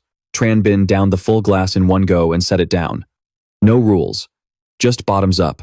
Doi Chi Vien's initial confidence began to fade, but he still blustered. "Bottoms up it is. Who's scared?" Tran Bin tossed the gourd to Doi Chi Vien. He caught it, poured it into a bowl, and chugged it down. The flask was quickly thrown back. Tran Bin caught it deftly, put it to his lips, and poured the liquor straight down his throat before letting out a hearty laugh. Like master, like disciple. Tran Bin's laugh was the spitting image of his master's. But Doi Chi Vien, reeling from the strong liquor, immediately threw up on the spot, shocking both Tun Fukai and Li Fuangha. Tran's father said, "Fukai, hurry and take Chi Vien home. Honestly, these two kids." But Doi Chi Vien was persistent. "No way, I'm not drunk yet. I already made plans with everyone." Tun Xiao Man stood up to help him. "You've had too much. We'll go another day." Doi Chi Vien desperately grabbed onto Tran Bin's shoulder. "No, you have to come tonight." Tran Bin casually agreed. "All right, I'll go with you." He saw his parents off first, and when their car came, he said, "Mom, Dad, you two go ahead. Don't worry, I'll be fine." From inside the car, his father warned, "Son, be careful." He watched his parents' car drive off. A moment later, another car pulled up. It was Doi Chi Vien. He hiccuped. "Don't you run off. You have to show up." Tran Bin stated firmly, "I'll be there." Doi Chi Vien couldn't help but puke again. The master's liquor was really on another level. Suddenly, a sweet voice came from behind him. "Beware, Tran Bin." Tran Bin turned and saw it was Ham Ham. He asked, "What are you doing here?" The girl retorted, "And why can't I be here?" Tran Bin suspected she had been following him, but Vuong Hum Hum denied it. "I'm not that bored. I was just passing by on my way home." Tran Bin turned to leave. "Well, I'm off then." Vuong Ham Ham tagged along behind him. Following me isn't the solution, Tran Bin noted. Then what is? She asked. At a luxurious high-rise, Tran Bin led the young Ham Ham into a karaoke room. Doi Chi Vien came out to greet them. Seeing an unfamiliar face, he asked, "Who's this girl?" Vuong Ham Ham spoke politely. "Hello everyone. I'm Tran Bin's neighbor, Vuong Ham Ham. Thank you all for taking care of him." The two men behind him were immediately friendly. No need to be so polite. Not at all. The other guy pointed to an empty seat. Sit down. You guys, make some room." Doi Chi Vien happily stepped forward. "Model. Let me introduce you. This is Doi Chi Vien, Tran Bin's director." Ham Ham and Doi Chi Vien shook hands. She said, "Hello, Director Toy." But Doi Chi Vien gripped her hands tightly, refusing to let go. You could tell he was up to no good, asking where she worked. Seeing her boyfriend's act, Ton Chiamon's jealousy flared up, a dark aura forming right behind him. Ham Ham replied, I'm currently unemployed." Doi Chi Vien's attitude towards Vuong Ham Ham was nothing like how he treated Tran Bin. He eagerly pulled out a business card. "Well, if you're interested, Miss Vuong, feel free to stop by our company." Uh-oh, this smells fishy. Does this guy want to become Tran Bin's brother-in-law? Hearing his offer, Vuong Ham Ham asked. "Really?" He bragged shamelessly. "As the director, I definitely have that much pull." Ton Chiomon growled through clenched teeth. Doi Chi Vien. He jumped like a thief caught red-handed. Doi Chi Vien quickly tried to change the subject. "Please, everyone, have a seat first." When they saw Tran Bin walk in with a gorgeous girl, everyone's jaws dropped. They all swarmed Tran Bin with their glasses raised. "Let's have a toast." "Me too. You're not leaving until you drink with all of us." The innocent Vuong Ham Ham stepped forward. "If you guys toast him like this, Brother Tran Bin will get wasted. I'll drink with you." Without hesitation, Ham Ham took the glass and chugged the entire thing. A few of the guys had already passed out before her. Doi Chi Vien was beyond annoyed. He felt completely humiliated. "I was counting on you guys to take Tran Bin down, but you can't even outdrink a little girl?" Doi Chi Vien stepped in. All right, we should sing instead of just drinking." The girl next to him already had cheeks flushed with red. She sized up. Ham Ham, "You're a real monster. Your alcohol tolerance is insane." She replied, "It's nothing special. I was just born this way." The other girl, already tipsy, slumped onto Ham Ham and slurred, Hey, with you here. Let's see which of those morons dares to force us to drink now." Tun Chio Man carefully observed Vuong Ham Ham and Tran Bin. She asked Ham Ham, "You're pretty and seem to have a good personality, so why are you into a good-for-nothing like Tran Bin?" Vuong Ham froze for a second before a sad expression washed over her, her eyes cast down. It was obvious she was hiding a painful secret. Ham Ham glanced at Tran Bin. "Sister Man, actually, even though Brother Tran Bin doesn't seem very serious, he's a good person. I've known him since we were kids. Maybe you just don't understand him yet." Tun Chioman handed the mic to Ham Ham. "All right, let's not talk about this. Let's sing a song together." Vuong Ham Ham and Tun Chioman then sang a duet. Seeing his little sister perform so confidently, Tran Bin smiled softly. Suddenly, a group of thugs burst in, their leader looking extremely aggressive. Doi Chi Vien recognized him and approached with a beer. Well, I was wondering who was singing so beautifully. Turns out it's you two. I was just worried I couldn't find you." Ton Chiomon looked over. Ham Ham was shocked. "Why on earth did you get tangled up with this fatso?" Ton Chiomon thought for a moment, and then it hit her. A little while ago, before the party, she was in the restroom with her female colleague. Applying her lipstick, Ton Chiomon said, "I was planning to get that Tran Bean wasted, but someone had to throw a wrench in the works." Her colleague replied, "Those guys are so useless, can't even outdrink a girl." Just then, a drunk man staggered in. He stumbled towards the blonde girl, who panicked and, unable to take it, slapped him hard across the face. The slap sent spit flying from his mouth, his face burning red. He lost his balance and fell right over, clutching his face in pain. "Damn, that stings. You vicious bitch," he screamed. "Crazy woman, how dare you hit me? Do you know who I am?" She frantically wiped her hand and shot back. "I hit a pervert. How dare you barge into the women's restroom?" The fat guy struggled to look up. He slurred, "Just you wait till I get up." He accidentally tripped and fell, but she wasn't scared of his threat and showed no mercy. She lunged forward and started scratching his face. Back in the present, he pointed to his scratched up face. "Remember me now?" He ordered his two henchmen. "Didn't expect to be so lucky today. It's a buy two get one free deal. You two, bring all three of them to my private room." Doi Chi Vien spoke up. "Hey, everyone's here to have fun. These three are my friends, not some escorts. You're crossing the line." Ha ha ha. The fat guy stepped forward with a cold laugh, pulled out a wad of cash, and slapped it right across Thoi Chi Vien's face. He sneered, "Tisk, tisk, these two women beat me up when I was drunk. I'm telling them to sing with me as an apology. Is that a problem?" Thoi Chi Vien gritted his teeth and glared with disgust, then kicked the fat guy hard. The man sat on the floor, pointing angrily. "You little punk, you've got guts. Tell me your name if you're so tough. I'll make damn sure you pay for this today." Thoi Chi Vien said confidently. "The name's Thoi Chi Vien. I'll be right here waiting for you." The man got up to leave. "Good. Very good. You just wait." The crowd behind him erupted in cheers. Director Toy, that was so badass. That one kick left him totally stunned. Tan Chioman was beaming with pride for her boyfriend. Meanwhile, Thoi Chi Vien was soaking in all the praise from his subordinates. But Tan Chioman was also thinking clearly. Chi Vien, we should probably get out of here, in case he comes back with backup. But he wouldn't listen, brushing off her concerns. What's there to be afraid of? I already asked around about this place. This is Tiger Lord's territory, so those guys wouldn't dare to cause trouble. Hearing this, Sun Xiaomeng breathed a sigh of relief that this was Tiger Lord's business. With your connections to Tiger Lord, we have nothing to fear. Hearing that made someone flinch. Chen Ping, who was drinking, choked and spat it all out. The female colleague snapped, "What the hell are you laughing at? You didn't do a damn thing when that old creep showed up. Wang Hanhan is your girlfriend, and yet you didn't make a move." Cui Ji1 seized the chance to look down on Chen Ping. He said arrogantly, "Some people act all high and mighty, but when it counts, they're completely useless." Chen Ping remained perfectly calm. Wang Hanhan wanted to say something, but ultimately chose to stay silent. Meanwhile, Xiao Lei was relaxing as a beautiful woman in a cheongsam gave him a massage. The peaceful scene was shattered by the fat guy, who roared, "Boss Ho, this place of yours is out of control. I was just assaulted by two women in here. If you don't handle this, I'll call my own guys to take care of it." Xiao Lei waved his hand. "Oh, is that so? Are they from the Red Dragon gang?" The fat guy said, "They look like a bunch of stupid kids. I was going to let it slide if they just sang a few songs with me, but I never thought they'd actually dare to attack me. Brother Hu, call Binzi in here." A burly, bald man walked in. He bowed his head, Boss Hu. Boss Hu instructed, "Someone's causing trouble at the KTV. Go with Boss Qian and check it out. Remember to follow the rules Tiger Lord set for us. We're running a legitimate business now." It turned out the rules Chen Ping had given Tiger Lord were now being enforced throughout the Ju Yi Hall. Binzi said, "Boss Qian, leave the rest to me." Boss Qian was thrilled to get backup. Boss Hu told Boss Qian to relax, saying, "If they threw the first punch, I'll naturally get you justice."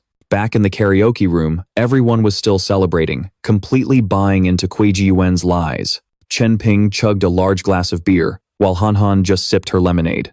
Suddenly, he spoke up. "Well, they got here fast." "What was he talking about?" Wang Han Han asked. "Brother Chen Ping." "Who got here?" A group of men approached, and the leader kicked the door wide open. Behind him, Binzi and his crew stormed in. The intimidating entrance startled everyone. The men who rushed in immediately took control, slamming a colleague's head onto the table. Binzi walked up, cracking his knuckles, and asked, "Boss Qian, who hit you?" Boss Qian pointed directly at Kui Jiyuan. "It was this punk right here." Instantly, one of the men grabbed Kui Jiyuan by the hair. Binzi approached him. "So, you're the one who hit Boss Qian?" Even now, Kui Ziyuan tried to act tough to save face. "That's right, I'm the one who hit him. So what? He was harassing my girlfriend." Binzi was patient, merely patting Kui Jiyuan's face. "You've got some balls, I'll give you that. But your two girlfriends started it. Kneel, offer Boss Qian a drink as an apology, and we'll let this go." He stood firm. "No way. He was clearly the one in the wrong. Do you people even understand reason?" Binzi grabbed Kui Ziyuan's collar. "Nobody says no to me in here. If it weren't for Chen Ping's rules influencing the Ju Yi Hall, this Kui guy would have already been beaten to a pulp." Seeing her boyfriend lifted off the ground so easily, Sun Jiameng threatened loudly, "Let go of Ji Yuan. This is Tiger Lord's territory. Ji Yuan knows Tiger Lord. If anything happens to him, none of you are getting out of here alive." Hearing that, Binzi threw Kui Jiyuan straight to the floor. Sun Jiameng anxiously helped him up. "Jiyuan, are you okay?" The blonde female colleague who started the mess wasn't scared at all, and even added fuel to the fire. "Scared now, are we? Our director Kui is an acquaintance of Tiger Lord. How dare you touch him in here?" Even the employee being held down regained his confidence. "That's right, Director Kui once made a single phone call, and Lin Tianhu himself helped Zhao Meng's family collect a debt. You dare to mess with Director Kui? You're all dead. Oh boy. Kui Jiyuan was silently praying to his ancestors. Why did they have to run their mouths? Chen Ping, who hadn't interfered at all, suddenly burst out laughing. Han Han asked, Brother Chen Ping, what's so funny? He asked, you want to know? He then said, nope, can't tell you. That would spoil the show. Just wait and watch. Sun Jiaming snapped. So you're scared now? Then get the hell out. If you wait for us to call Tiger Lord, you won't be able to escape. At this point, Cui Jiyuan was silently begging, honey, please stop digging my grave. He turned and shouted, shut up, both of you, shut up. But Binzi had heard everything. He asked, you know Tiger Lord? Cui Jiyuan knew the jig was up. His face went pale with fear, and he could only try to save himself by stammering, I've met Tiger Lord. Binzi knew this punk was lying through his teeth. He gritted his teeth and said, originally, all you had to do was kneel and apologize. But you dared to use Tiger Lord's name to bluff and deceive people. Today, none of you are getting away with this. Binzi turned and waved his hand. Take every last one of them to Boss Hu for judgment. And just like that, thanks to Cui Jiyuan running his mouth, they were all dragged away one by one, unlikely to return in one piece. That old man, Qian, gloated. A bunch of complete idiots. Do you have any idea who that was? That was one of Tiger Lord's most trusted men, his right-hand man, Boss Hu Lei. And you fools dared to casually claim you knew Tiger Lord? Not even God can save you now. Vuong Ham Ham nervously clung to Tran Bin. He reassured her, relax, nothing's going to happen. Hao Loi stared down the people who had just been brought in. He asked Binzi, didn't I tell you to handle this quietly? What the hell are you doing bringing them to me? Binzi, holding Toi Chi Vien by the collar, replied, Boss Ho, this punk claimed he knows Lord Tiger and that they're close. So, I brought him for you to deal with. Hao Loi's face darkened. He stood up and interrogated him personally. You know Lord Tiger? Crushed by Boss Hu's aura, Toi Chi Vien knew he was screwed. He trembled. My friend does. He squeezed his eyes shut and started praying. Hao Loi grabbed Toi Chi Vien by the shirt. Oh, really? Why don't you tell me your friend's name? I've followed Lord Tiger for years. I'm pretty sure I know all his friends. Toi Chi Vien's eyes welled with tears. He didn't have a name to give. Hao Loi sneered. You people have a lot of nerve, daring to invoke Lord Tiger's name. Toi Chi Vien no longer cared about his pride. He just had to save his own skin. He hugged Hao Loi's leg, crying pathetically, Boss Ho, I'll never dare use his name again. Please, I'm begging you, let me go. Hao Loi paused. He asked Boss Qian, you started this mess. How do you want to handle it? Seeing this scene, Boss Qian was incredibly satisfied, but he feigned mercy. They're just a bunch of idiots. There's no point in crippling them. If Boss Hu doesn't mind, just let them go. But then his gaze shifted to the women in the group. He added, however, those 3 women must stay behind to keep me company. Consider it an apology. As spineless as he was, Toi Chi Vien refused to sacrifice his girlfriend. If his future father-in-law found out she got hurt because of him, he would be a dead man. Toi Chi Vien clung to old man Qian, pleading, Boss Qian, Trio Man is my girlfriend. We've been together for a year. You probably wouldn't be interested in her. How about I take her with me, and the other 2 can stay with you? Toi Chi Vien's move successfully disgusted Boss Qian. He kicked Toi Chi Vien away. Take your woman and get the hell out of here. But the other 2 are staying the night. The female employee screamed, Director Thoi, don't leave me. Binzi stepped in to placate her, pulling Lan Lan aside.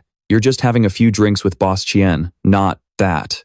I'll come get you later. It'll be fine. But even with Binzi's guarantee, who would be stupid enough to believe him? Vuong Ham Ham anxiously clutched his arm. Tran Bin comforted her. Don't worry, little sis. I'm not going anywhere.